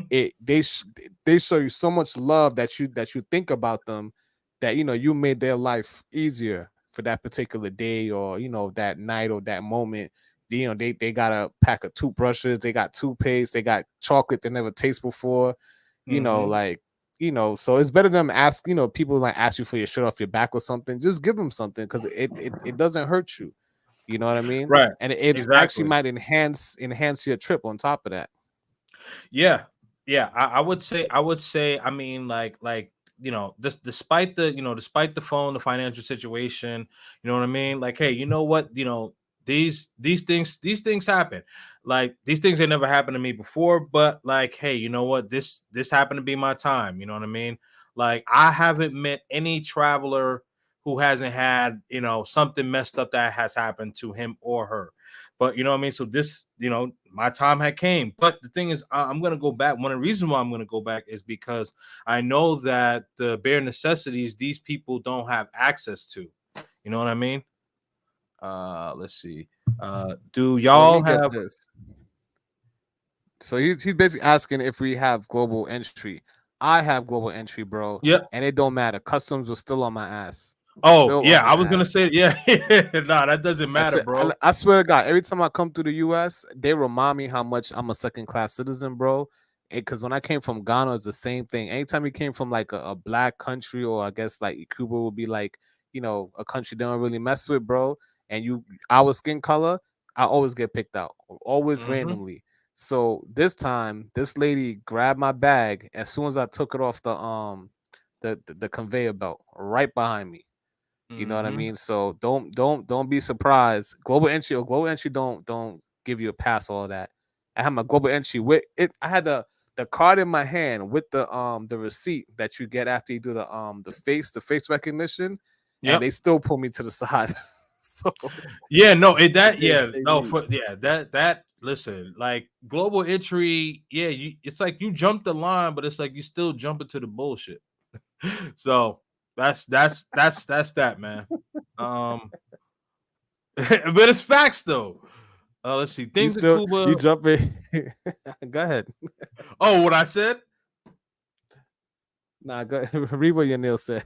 Things in Oh, Cuba. yeah, Go yeah, yeah. ahead. Things in Cuba are going slow. Days feel long. You don't have good internet, cable, and all of the choices that we have here, and maybe half of what we have here. Yes, no, absolutely. I mean, yeah, like the resources are just, the resources are different, man. You got to temper your expectations. You got to temper your expectations. Um, you support the Cuban people by buying food, drinks, car rides, souvenirs, etc. It's not that serious. LOL. Don't let you read on the internet scary. Yeah, yo, but people trip out, bro. Mongers are in and out, man. All right. Let's see here. Yeah, skip that. Yeah, yeah. This dude wild. Certain things US. don't need to be said, Yeah, but absolutely, understood. absolutely, absolutely. Um, y'all went to the boxing gym? Nah, we didn't go to the boxing gym this time. But I am gonna Actually, go. somebody we knew, one of Black Man's Travels peoples went the day after, and he was WhatsApping us from the boxing gym, and they don't got no AC in that boxing gym, bro. So I don't Yo, know I did how not. how we was gonna do Oh, that.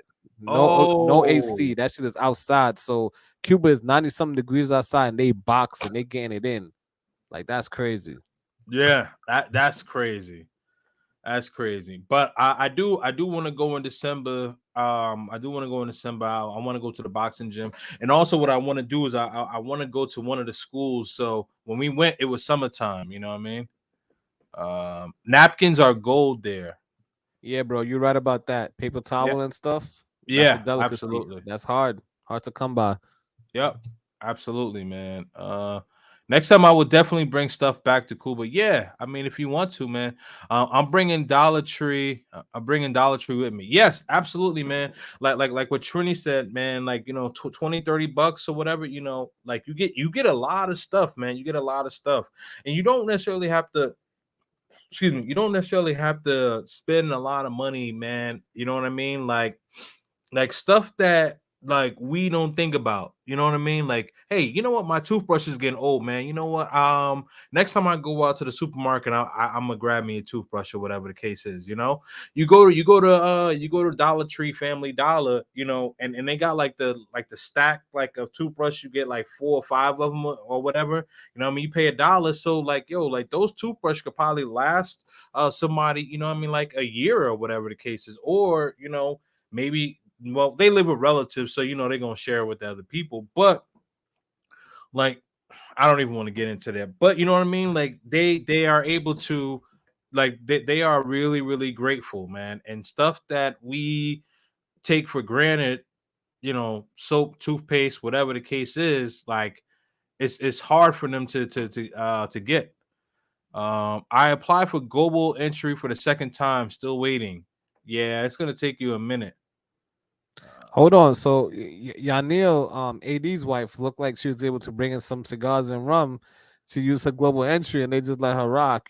So maybe if you got a Yanil with you, and you look like how she look, they ain't gonna shut Right, you down right, too right, much. right, right, You right. know. Yeah, you gotta, you know, you got a beautiful Latina. You know what I mean? Like, nah, that, yeah. If I was a beautiful Latina, you know what I mean? I'll let everybody pass, man.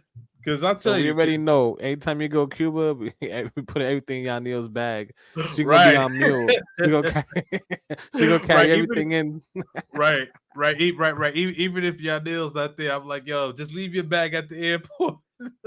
Just put it right there. Oh man, that's funny. That's funny. Let's see. Oh, I saw that one already. Thank God they did not stop me. Yeah, absolutely. Uh Bronze, flat power guy. Salute, man. Salute, salute. Life in Haiti with Marie. What's going on, Marie? Hey, Marie, I haven't been able to check out your last few lives, but I see you doing your thing, and you know, I hope all is well with you, sister, because I know you know, I know you've been you know, holding down the fort in Haiti. So definitely appreciate what you do for Haiti. And Haiti's actually one of the places that I want to go to and bring some supplies there. You know, because Marie, Life in Haiti with Marie, vlog tripping. Check out her channel. She does a lot of stuff for Haiti, man, for real. I bet. Word. Let's see. Or What airport. airport This was that? was So for me, where they stopped me, that was in Fort Lauderdale. I don't know where they stopped you at though. Miami. Oh, same Yep, thing. they should. They like I said. Every time I come back to this country, bro. Every time I leave, they remind me why I shouldn't have come back. Say that. Say that, man. It's crazy. Let's see. Did you guys And go to just to add to that, my bad. Just to add to that, the custom guy asked me if I went there for vacation, and I had to repeat to this guy 3 times. I went there to support the Cuban people. He's like, "Well, that's not what you tell me. That's not what you tell these guys." I'm like, "Bro, that's what I told everybody." So that's why I mentioned in my video, like, don't let them try to trip you up and change your answer to put you in some BS. Next, know you end up on some watch list because you told the man you went there for vacation. So just keep Mhm. that in mind. Yeah. Yep. Yep. Nah, that's very true. Very, very true. Um no baseball games. Oh wait, hold on. No baseball games tripping with Jay. No AC training in harsh heat conditions. That's some of the reasons why Cuba has the best boxing amateurs in the world. If you didn't know, Cuba's are hard to beat. Man, listen. That's true. That's true. That's true. A garden scientist. What's boy who fought on that undercard, the one that we was talking about? Because I'm telling you that dude is an up and coming boxer, bro. Like I think that dude's gonna be big. I think that dude's gonna be big if he gets some marketing dollars behind him. Like I think he could be big, bro. Cause the way he whooped dude in like less than like a minute, like that dude was man. Let's see. What's up, Marie? Glad you're here. We need to do another live together. Absolutely, we will definitely do one. All is well with you. I do watch. I just be in the background. I appreciate you. How do I enjoy the live? Okay. Okay. What's going on? You're on mute. Hello. What's up? What's up? How's it going? You muted yourself again.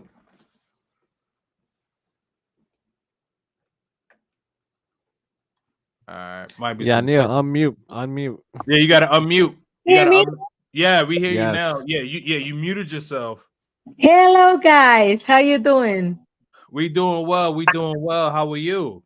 I'm doing great. Thank you. I'm enjoying the live. I love all the information that you provide for everybody. I feel we have to do a live together because we have so many themes to share with people Yeah, because every one of us have like a different experience, even we was in the same country at the same time. I agree. I agree. Absolutely. Yeah. I think that like for people who are interested in traveling to Cuba, this is not any way to necessarily sway you to go to there or not to go there. This is just saying if you're going to go there, these are the things, these are the things that you're going to have to deal with. So you're going to have to temper your expectations. You muted yourself again. You have to mentally, it's because my husband in the background is watching TV, watching a TV show, and Oh, he decided to pop in the live. But yeah, you need to absolutely prepare your mind for like go to Cuba and visit Cuba because I have my auntie is married to a Cuban hmm um, guy, and they've been married for 15 years. They always say, "Oh, you have to go visit, go to Cuba," and these things that nature. Every Christmas we get together, hmm and when I was there, I was like, "Oh, yeah, it's no internet like the Trini feel like it." It's no internet. It's a lot of limitation. What I do, how I can survive, but I may go through, but it's hmm hard. The first 24 hours, it was a struggle for us. hmm Yeah, absolutely. Yeah.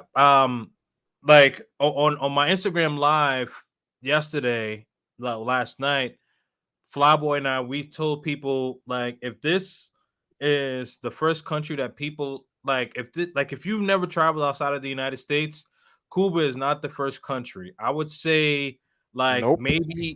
Nope.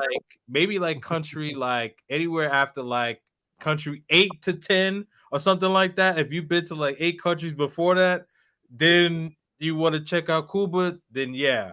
But But it's no yeah, definitely pass. not the first country. Yeah, because And yeah, because especially if you don't speak the language too. So you don't want to be yes, with you don't want to be double handicapped where you don't have much experience traveling and then you don't have much experience with the Spanish language. I may not be able to speak it, but I can read and I can understand a lot. So just mm-hmm. keep that in So, mind.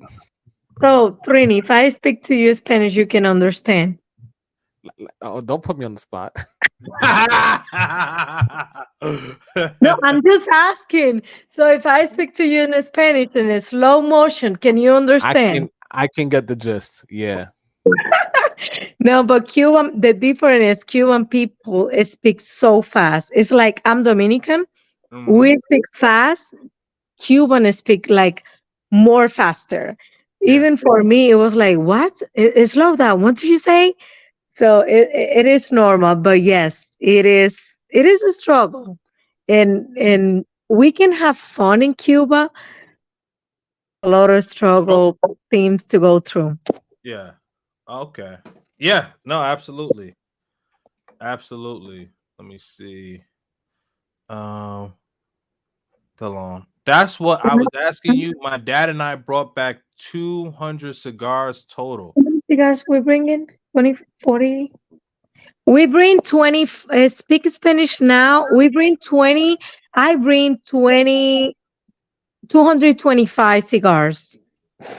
Wow. 25 cigars. No, 25, Oh, 25. oh, oh, oh, oh, 25. No, no, no. Okay. 25. I have Global Enter, Tim's Cat, all the logos coming in my name. They don't stop me, but they stop my husband Yeah.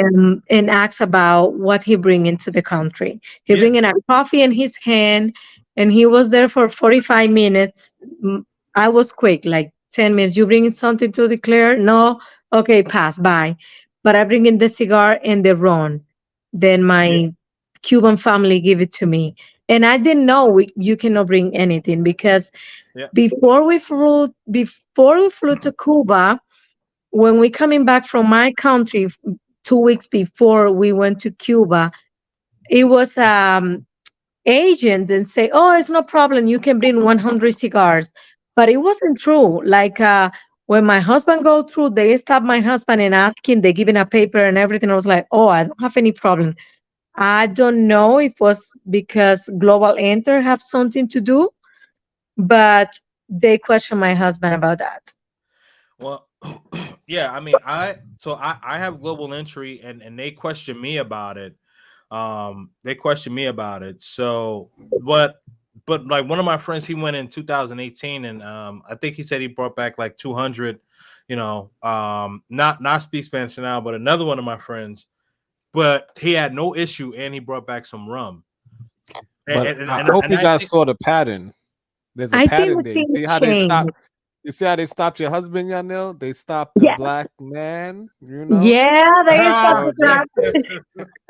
so yeah, I know you guys want to bring back the cigars, but they do Yes, stop we us did. at a higher right. rate. Just letting Yeah, you but guys the know. longest, because I have Global Enter, all the time we travel together for easy way to us to transfer, I always put the luggage on my name.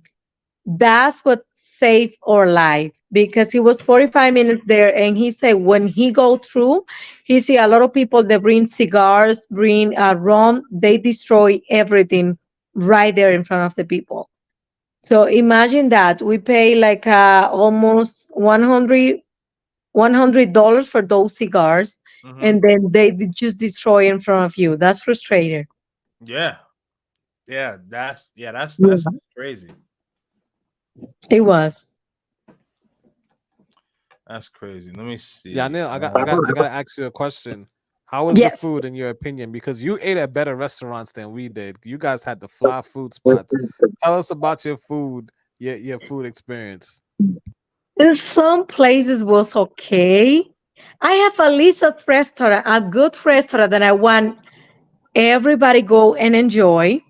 But it was looks like not everybody was in the same place that I was. But the food was okay. Depends of the restaurant, depends of the time, and most of the restaurant about 1 p.m. they don't have like protein, chicken, simple things that we have here in the States, common things, chicken. We don't find those things over there. So to me it was a struggle. Mm. And no flavor. I know everything was organic and natural in the way it's supposed to be, but those little kind of themes that we have here don't have it over there. It was like, oh my God, next time I go in, I will bring my salt, pepper, mustard, maybe garlic powder, Yeah. and and it will make themes a little bit different, in my opinion. No, I think so too. We talked And it's about, spicy. Don't forget spicy. yes, yeah, hot sauce, hot sauce. And I got barbecue. Oh, Maybe we'll have barbecue. those simple chicken and we put a little bit of barbecue. It would be great. Yanil. I want you to explain to the chat how you made that Safiro water drinkable. That concoction you had to make. Ay, ay, ay. Oh my God. We gotta put lemon. I always ask, hey, do you have a lemon? And they be like, oh yeah, juice. And I'm like, no, just give me pure. A little bit of pure lemon, and I pull in the water, maybe two pure lemon in the water, and it gives a different taste. Regular, I drink like a 1 gallon of water a day. Over there, I don't drink water at all because the taste, because it wasn't cold. The ice have a aftertaste. I don't know if you guys follow me, but Yes, yes, I yes. was No, we struggling at follow. first. I even lost my voice over there. I know I talk a lot, but I think it was because I don't drink a lot of liquid because nothing have like taste, nothing have a flavor. Yeah. Mm. I, I, Yep. I I got one more question for you, Yanir. One more question for you. So briefly, because you're a woman, right? So how would you rate the women that you've seen in Havana, Cuba? You know, I think in the place that we hanging up, we we don't see pretty women's. But I know for sure if we move on a little bit farther, we will see bigger, better women's. We see like maybe 5 or 6 So like average. average. Yeah, I don't see like a wow, good body, hair, and things that they natural women's. Yes, a lot of natural women's like the how the things should be normal themes, not the themes right now that oh, if I don't have a hair extension, I don't look good, and don't have those big eyelashes, makeup. No, you see women's over there just natural. Like how you wake up in the morning, that's what you see in Cuba. Right. Some guys don't like that. Some guys like more fantasy and different, but that's how you are going to definitely looks like in Cuba. In my opinion, I don't know. What about you guys? What you think? Um. Yeah. I mean, I think that most of the women were were average. Um. Yeah. I mean, and when we say average, we're not saying like unattractive or anything like that. Um. Like there were like there were some cute ladies, but like as far as like head turners, like well, damn. No. No. But they natural, like I say, it depends. Beauty is depend of what you're looking for or what you like in life. Mm-hmm. That's You true. know, if you like a lot of makeup and then you see the natural women in Cuba, you'll be like, oh, they ugly, or they are not my type, or they maybe using that scale the men's using right now, 2 to 10, or they 3. But that's what you like. That's what you're looking for. But if you like natural, if you're looking for another type, stereotype of women, then Mm-hmm. that's different. Everybody have a different perception. Right. so I'll say one. There's no chubby women. So I think if you're looking for thick, No, voluptuous no, no, women, no. you're not gonna see that. Me personally, I saw eights because I like natural women. So the most makeup you'll see, I think the common makeup was glitter. You Yes, Yeah. know, no yes, you're right. no hair, You're no right. hair extensions, natural hair, Like natural I wake body. up and this is me. Yeah, so I think Yeah. it's more of the girl next door type is what I would classify. Yeah. I think they're beautiful. So that's just my opinion. Yeah. Yes, but like I mentioned, depends what you like. Some guys cannot deal with that because they so used to be to the fake stuff, like big booty, fake titties, fake bug, Nope, Yeah. nope, Yeah. that's fake not available. tension. That's not what you're going to find in Cuba. Yeah. So Yeah. so So so I King of just Dreams. Before I forget, my bad. Hold on. Before I forget, pull up the last part of the videos, 1605, to show okay. people the women that we're talking about. Because I think that club we went to had a lot of natural women, had not natural beautiful women, and it's a good example of what they may see if they go to Cuba, well, Havana in particular. And All right. then yeah, go ahead. Oh no. Yeah, no, I agree. I was just gonna say, I I kind of lost my train of thought. It's okay. Go ahead. Go ahead. You can finish saying what you were saying. No, I'm Go ahead, good. Yanil. No, Okay, I'm so good. yeah, okay. I'm waiting for the video. Oh, you said okay, okay. I got it. Hold on. 1605. It should be Yep. the Yeah, mark. I got it. I got it. That thing pulls up really really quick. Hold on, let me just share it again. Boom.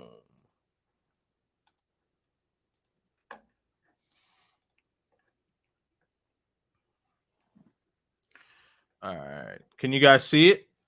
It's pause now. You gotta play. Oh, but you can see like the video's is ready to play, Yeah, right? yeah. Hit Oh, Yeah. play okay. from there. A couple seconds, and you could let the music play too because it's just me talking. Oh, okay. I know there's some stuff I forgot. I'm trying to remember.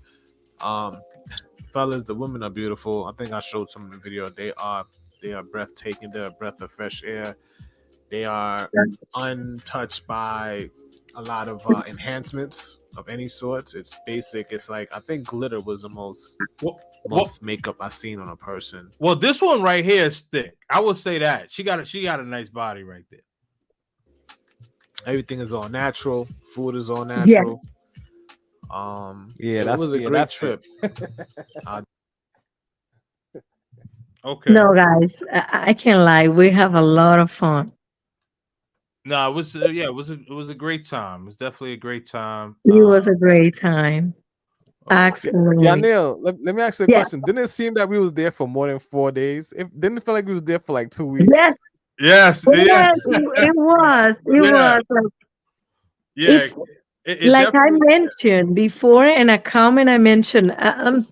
I'm sorry, guys. I was having a couple dreams with a neighbor here You in good? my uncle Jim's house. Oh, Um, and I see you guys was live, and I was like, I definitely need to enjoy this life because I love it.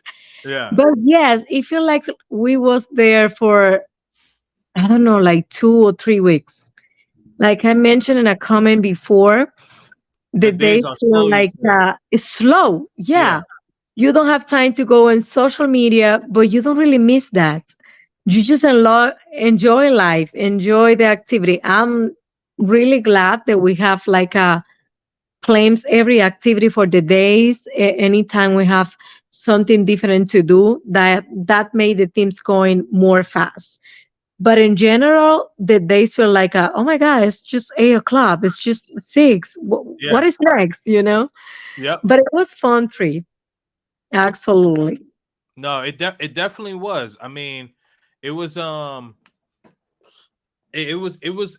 was definitely fun. But the days were long, like especially if you don't have a phone, like man, like honestly, like that was one of the few times, like when you're on vacation and you're like, oh, I don't want to go back. I gotta go to work, I gotta deal with life, I got to pay bills, all this other stuff.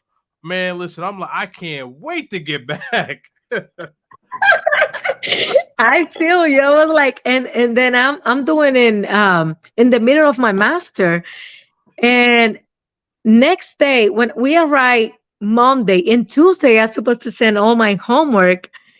And I was like, oh my God, I will be home on time because I cannot even sign in for my class over there with the internet in Cuba. Yeah, And I yeah, was connecting all the time. I just have access to WhatsApp, Instagram, TikTok, and a lot of social media was blocked over there. yeah. So it was really hard. Like I wake up in the morning, hey mom, we wake up, we good. Oh, la casa de la música, de la salsa, ¿no? Which Yes. one is that? See. That was fun. I love it. Yeah, that's the Yeah. music place. Yeah. That was fun. Chula. And y'all still in some of these videos. Yeah, got this girl. She in Panama now, living it up. By the way, Oh y'all my gotta send me that God. I video. love Panama. I was in Panama a couple of years ago. Oh, look at Kim. Look at James there. And look at that. Wait. Go back to that woman that he was standing next to. See if you Oh can yeah, I rewind was a little talking bit. to her. I was talking to her. Let's see who we're talking to. She had like an aquamarine. Nah, I think you. Let's see. Let me Oh, call hold it on. Let me again. go She had like back a an little bit more. aqua. She had like an Uh, aquamarine kind of A little bit topaz. more. oh Yeah. yeah, A little yeah. bit to No, the left. she's Wait a yeah, little bit. yeah. She's Yeah. cute, Play. man. Play. Oh, play it. No, you're good. You're good. You're good. You're good. You're good. Hit pause. Pause Okay, right there. play a little bit more. They was Yeah, thick. huh? These two ladies. Yeah, Yeah, she huh? was thick. She was thick. Yeah, yeah. She's thick. Yeah, man. Now she, yeah. Now she looks like she looked good right there, but she looked a lot better in person, man. And I was like, oh, I can't really talk to her because I don't have my phone. Hey, you could have put a number in my phone, man. I would have took care Ah. of it for you. Nah, but nah, we in communication now, but like she thought like I just like kind of ignored her, and I was like, nah, I was like, I haven't. Oh, bring back Yanil. I think she's out. She's grayed out. Bring her Oh, back hold in on. the chat. Oh, Yes. No, but that night, that was our last night, by the way. I was like, yeah, that was our last night. at 12 or 1 a.m. I was like, hey, you know what? We gotta leave. We still have to pack. And we're supposed to be in the airport like about 7:30. Yeah, So I quit. The yeah. band was amazing. The show was great, but I was trying to be responsible. Where is the best garden in Cuba? Yeah, what do you mean by garden? Is that a code word Yeah, for something? Because I think we didn't yeah. go to the You gardens. know that some words make different themes here on the internet. So garden mean like a real garden or what?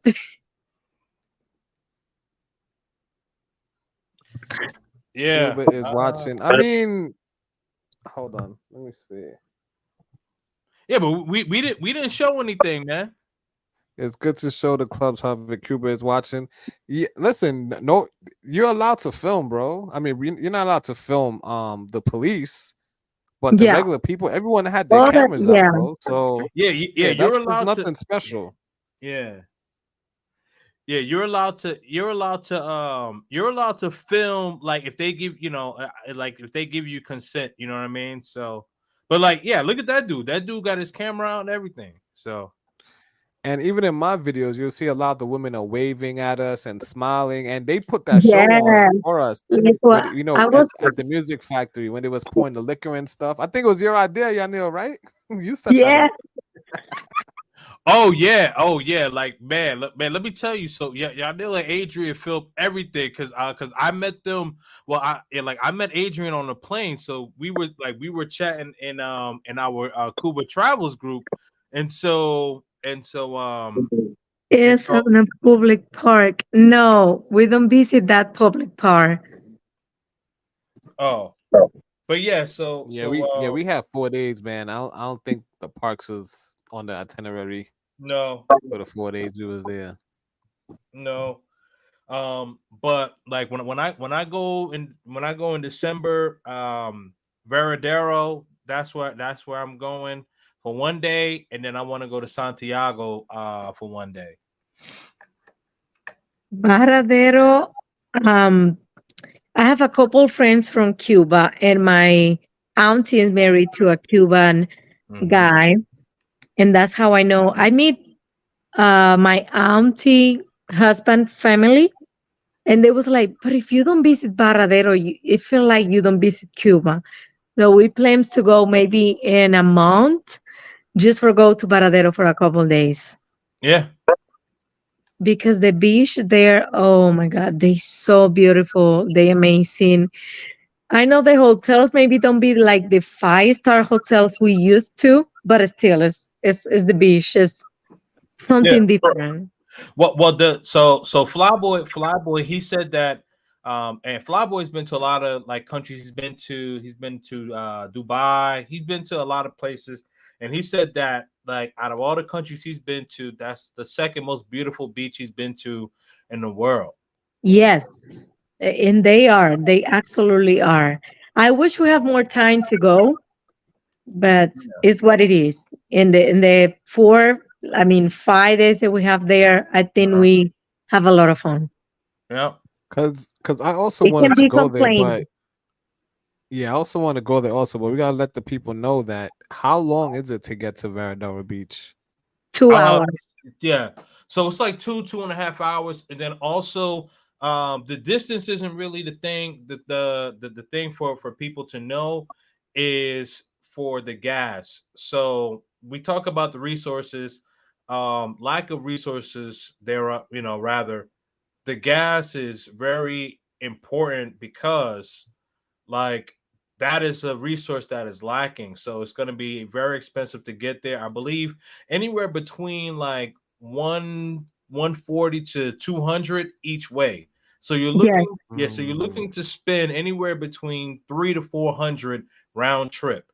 That's not including your Airbnb, hotel, or what have you, and what you're gonna spend when you're in Veradero. But I mean, obviously, that's not going to be much. The main pain point, if you will, is going to be being able to get out there. And then also, we talked about with the taxis. So in Habana, you can have people who drive their cars that may not actually be an official taxi driver, if you will, but to go out to Veradero, you want to be, you kind of want to be on the safe side and actually get an actual taxi driver. So you want to be mindful of that. So two things I want to add to that, right? So I Sure. was talking to my sister. Apparently, you can take a plane from the airport in Hub in where we landed. I forgot the name of the airport, but you could fly into Veradero or the airport close by. So Yanil, maybe you want to look Yes. into that. It Oh, I might Yes. didn't know be, that. You can. yeah, it might be more cost effective More just to close. fly over Yeah. there, and save time because if that works out, I might want to go back in because I love the beaches. I want to see, what this beach is about. Hey, And let's also with plan. the Let's plan that trip. and also with the gas, remember these are old model vehicles from the 60s, so the MPG is gonna be trash. So Right. Yes. they're Yeah. using more gas than they supposed to. So Right. that's Right. why Right. it's 150, 200 to Right. go all the Right. way You, over you there. get like 10 miles a gallon. Yes, and they monitor the gasoline they give to the taxi for amount of time. Yes, they That's do. other thing that you need to also think about. Some taxis need to wait. Oh, I cannot do this week because it's not my time. I gotta wait, and they running out of the gas. It's actually very good to know. Yeah. But we can make it happen. Like we got an now we have some connection. We got Roman over there. I got my Cuban family over there from my uncle's side. We can make it work. We can make a tour. Yeah, yep, yep, yep. Yeah, and my boy Fabian and my boy my other boy Miguel. They like the guys. Oh, you guys didn't meet them, but the guys I met at the restaurant in near Lampayele. It's kind of near, like it's in Old Habana, but I met them, and then I also got Juliet. So we got like between all of us, we got a lot of connections there. Oh yes, absolutely.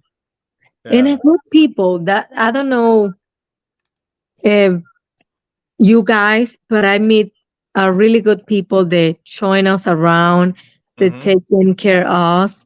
And even still now they write because like I mentioned before, in Cuba there's not a lot of things to do during the day. So they write you, hey, what you doing? How are you? How is everything?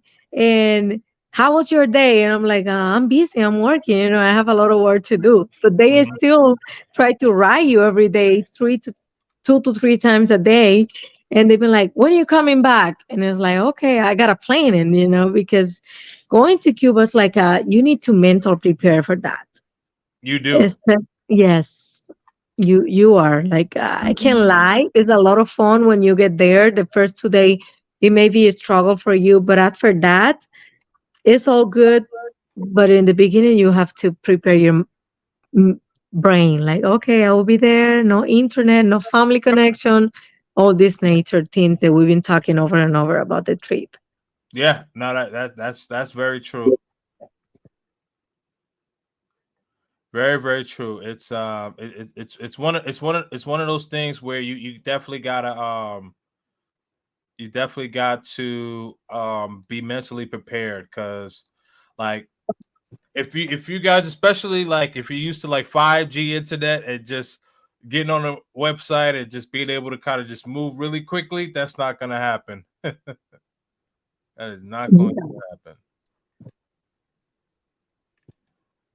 Let's You gotta see. financially prepare also. Oh, yep. You gotta That's financially right. prepare. You gotta prepare your Airbnbs, and I think it's one of the few places you literally have to plan things out.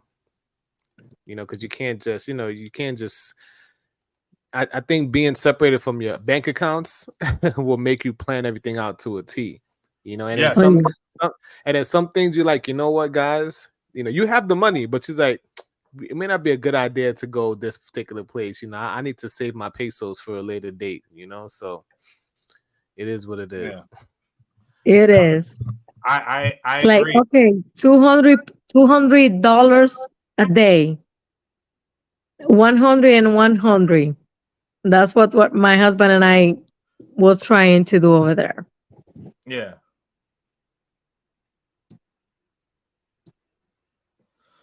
So I think this is LM. Oh no, wait, this is LM. All right. I'm trying to just get a couple of nightclubs. Okay, here we go.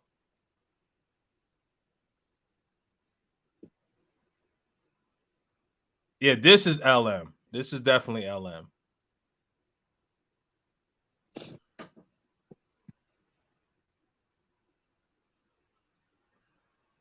All right. Let's see.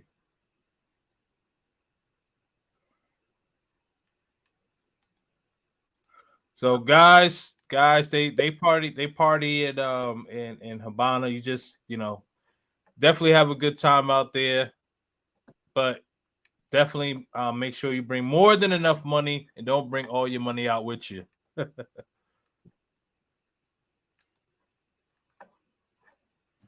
Yeah, we had fun in all those clubs that we went to. I don't think we didn't have like a boring time anywhere. No, I would definitely say we had a yeah. Every night was a good night. Oh, yeah, yeah. I definitely my favorite was the Art Factory though. By far, I would say that was my favorite. Yeah, My, yeah. Our factory was a highlight for real. It really was. And if I could think about it, we should have went there twice. We should have went back. Even the food was good, and the few places you could get food late night. Cause me and Kanal got that Cubano sandwich and fries. It was like, damn, that's what we was looking for the whole time. yeah. When we guys was looking for you, you was enjoying at dinner. That's awesome. That Oh was yeah, we disappeared to amazing. find food. Yeah. Okay, hold on. It says they switched the engines out with Chinese and Japanese engines that are Mhm. more up to date. It's still pricey though. Yeah. Uh, oh, is Cuba I did watching? see some newer vehicles. If you watch my video, I took video of that newer version of Yeah, Yeah. Mercedes over yeah. I here. saw Like I the saw that guy Benz. I saw Pedro. that Benz. You remember Yeah. the guy Pedro? He's supposed to go with us to the beach. The day we went to the beach, he got a He had a nice nice looking Kia, car. like a 2022 Kia Oh, car. okay. Yeah. Yeah. Is it better to have euros or Cuban pesos? Well, so Pathfinder, it's like if you're trying to get more bang for your buck, if you will, euros, you're gonna get more Cuban pesos converting euros as opposed to US dollars. So you want to have euros on you want to have US dollars on you, and you want to have Cuban pesos on you. So you want to have all three, you know. Yeah. Because like the first day we get there, we exchange 180, 180 for $1. 180 pesos for $1. Mhm, And in the day three, we find places they exchange 210 for $1. But mhm, the things was like that, changed just in an hour. I remember we exchanged at 8 a.m. What 10, and I think one of you guys, um, like about 12 o'clock in the noon, you exchange more 220, something like that. mhm. So it depends. Yep. Yep, for sure. For sure. Absolutely. Absolutely, man. Let's see. Yeah, 200 per day is a good number. Well, if you're by yourself, I think like 100 is good, but if it's, husband and wife, 100 per person. Yeah.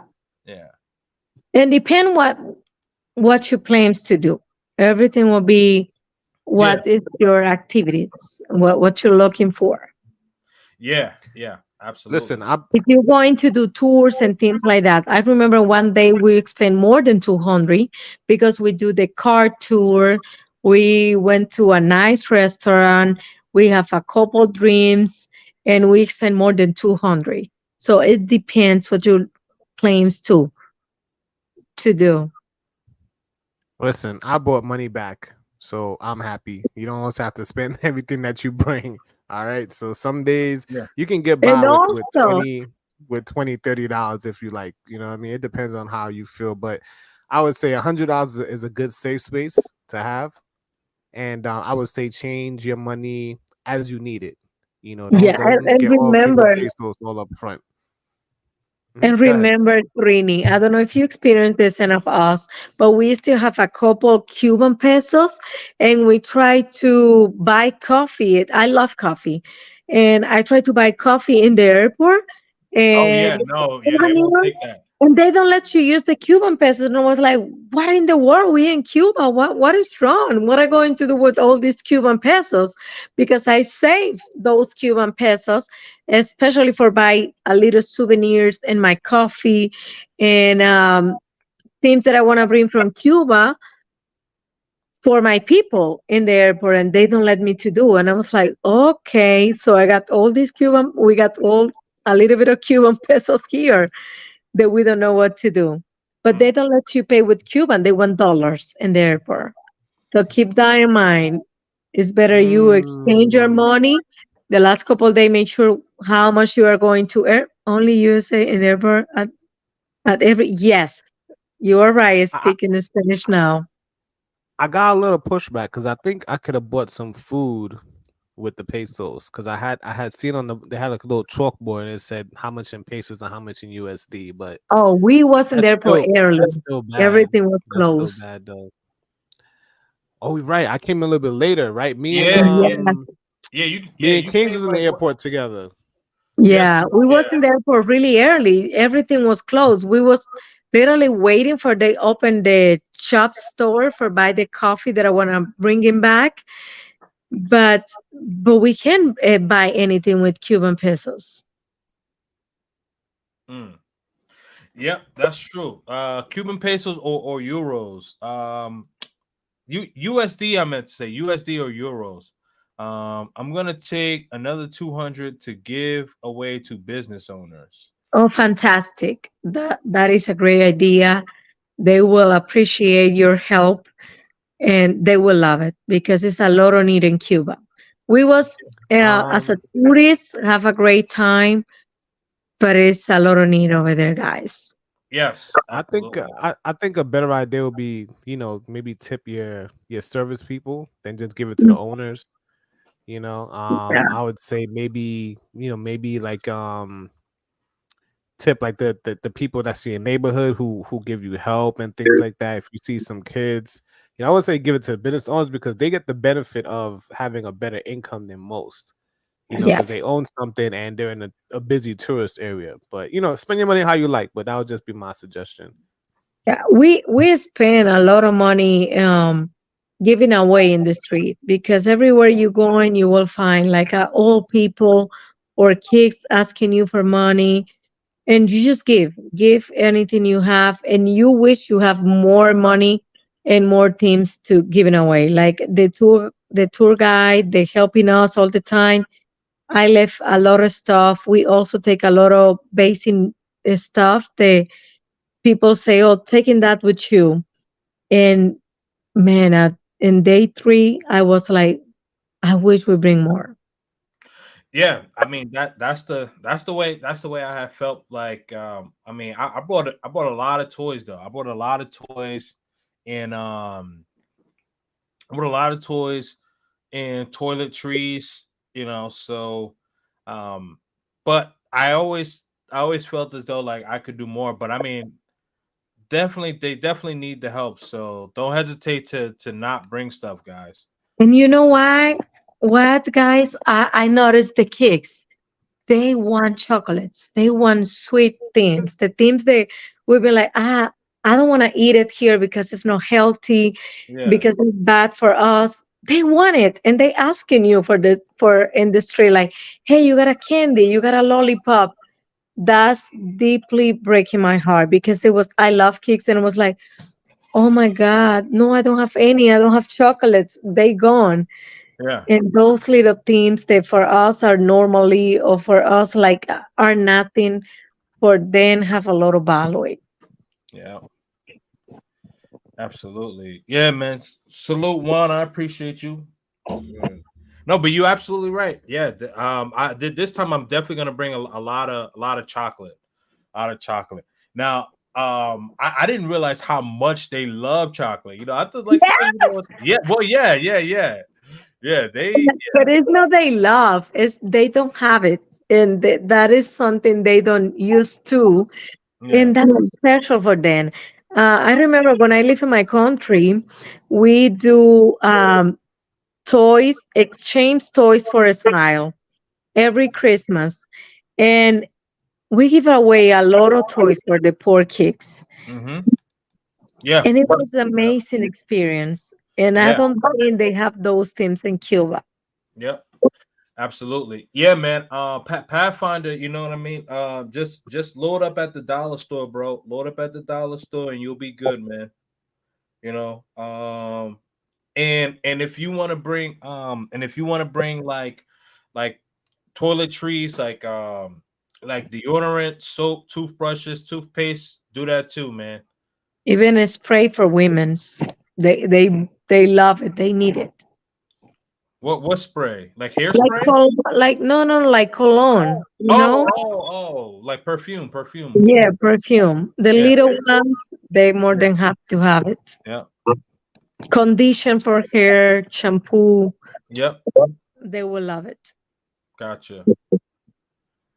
No, that you're absolutely right. You're absolutely right, man. All right, it's 12:30 here for me. It's and we're at the 3 hour mark, and I gotta be up at 5 a.m. Oh Lord. Yeah, but yeah, man. But let me let me know your final thoughts, and we'll have to figure out when we could do a live. Of course, of course. Yeah, what are your final thoughts? Oh, about I mean, Cuba was amazing. I really recommend go there. Prepare. Make sure you bring everything you think you will need, and get ready for disconnect from the work and have a great time. You know what? Excellent point. Excellent point. Thank you so much. Definitely appreciate you. Vlog tripping. What's up with you, man? What are your final thoughts? Yeah, my final thoughts is every time you got the country, there's always a positive you can bring back. And I Yeah. think from Cuba, you have to sometimes learn to be content with life, and Hmm. maybe materialistic things are not that much important because these people have quote unquote less than what the average American has, but I think they may live a better life than us, even if they have the whole communist government and all that kind of stuff, because they have like a resourcefulness and a pride and a strength that you Hmm. can just see just irradiates from them, Yes. so that's definitely what I got, that these are strong people that just like us, they just live somewhere else, and they're prideful people, and for the most part, I mean, for all the negatives, they persevere, you know Yeah, and I got a absolutely. couple more. I got a couple more videos coming out. I got like at least three more Cuba videos to bang out. Definitely thanks everyone for watching my video. Thanks you for watching, playing the video on your live. I take every view I could get, every like I could get. So thanks again. No worries, no worries, man. And Yanil, I'm gonna take you up on that promise. We gotta do a live together. I will pick out a topic, and And we'll sketch out a absolutely. time. I know I wasn't ready today. Looks like crazy and natural as because I was almost getting ready to go to bed when I see, oh my God, they live. Let me come and let me enjoy, let me listen in. And I was getting ready for go to bed, and I just decided to enjoy the life. But I really enjoy your company. I miss you guys. I have a great time with you. Absolutely. No, we we miss you too. We miss you too. We definitely, you know, And you was MVP at that trip. You know, you were MVP, MVP. Yeah. MVP. You know that. Yeah. Yeah. Claims to do it again, and we will have more fun. Absolutely. Absolutely. Yeah. Well, one of the things, one of the things that I learned is that, um, you know, less doesn't, you know, less can mean more, because one of the things that I saw, I don't know if you heard me say this, Chanel. This might have been before you started watching, but I said that I saw people at the Malecon just hanging out, listening to music, not really just on the phone, looking at Facebook, Twitter, Instagram, and all these other things or whatever. They were actually hanging out and having a conversation. What I do notice is that that is something that's lacking in today's society, right? Because we're always Yes. looking at our phones and doing this and that, but like people were actually walking around, actually engaging in conversation and really doing that. So that kind of gave me that nostalgia type of feeling.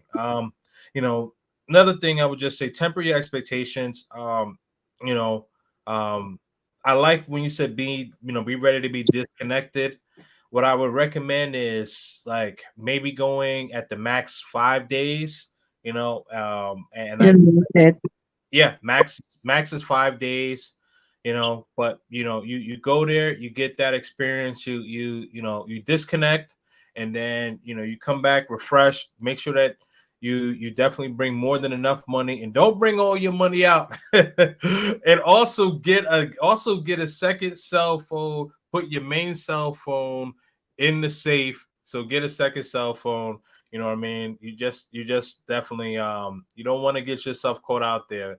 Because if you Yeah. go by your yeah, because if I would have went by myself and all of these things would have happened to me, it would have been really, really bad for me, man. So I'm glad that I had good people out there. But overall, I recommend Cuba. If you're a foodie, I would recommend not going.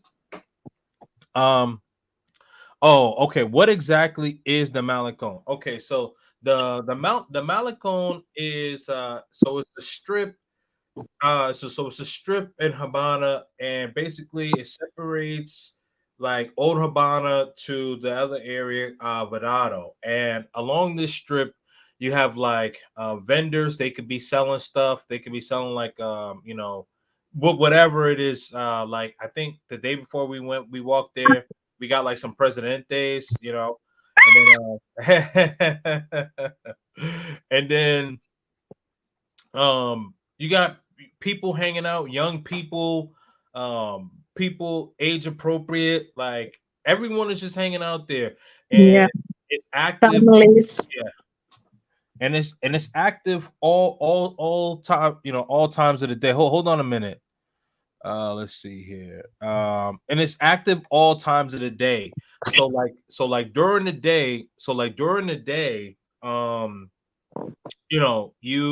you see people at night. You see people like the only time I really didn't see people was when it started raining. Like if it started raining, people like, oh hell no, Right man. away. Yeah, but once the rain dries, people go right back out there, hang out, and then it's like right next to the ocean too. So the ocean wall is right there. So people sit and watch the ocean. Maybe they go there to think, maybe they go there to meditate. I mean, you could pretty much do whatever it is that you want there. Anything that you're looking for there, you're gonna find. Yep. I'll Let I'll, me I'll leave it there. let me add on to that. Let me add on to that a little bit before you do the super chat. So basically, on the Malecon, it's like a big hangout spot. And the day that we arrived, well, day I arrived, there was also a holiday apparently, and Yeah, 3 days. the people like had like a parade or something at night. It was full. It was like a sea of people. So Yep. it's like the spot to hang out. And my assumption is because it's close to the ocean, it might even be cooler. So if you don't Hmm. have AC in your crib at night, why not go chill near the ocean and drink some beers and play some music and kick it with your friends and family? and people also sell food along the way too, and of course sell liquor, like like out of the cooler, like the presidential that you found. So I think it's like a main hangout spot at night for locals, and I guess if you're a foreigner, it's a good thing for you to experience. Yes, agreed. Agreed. Shout out to CT Bone. Just jumped in live and supporting the channel. Keep up the good work. Thank you so much, man. Definitely appreciate it. Definitely appreciate it. When it comes to Cuba, I think I'm gonna do maybe 2 or 3 more videos, and then after that, gonna move on.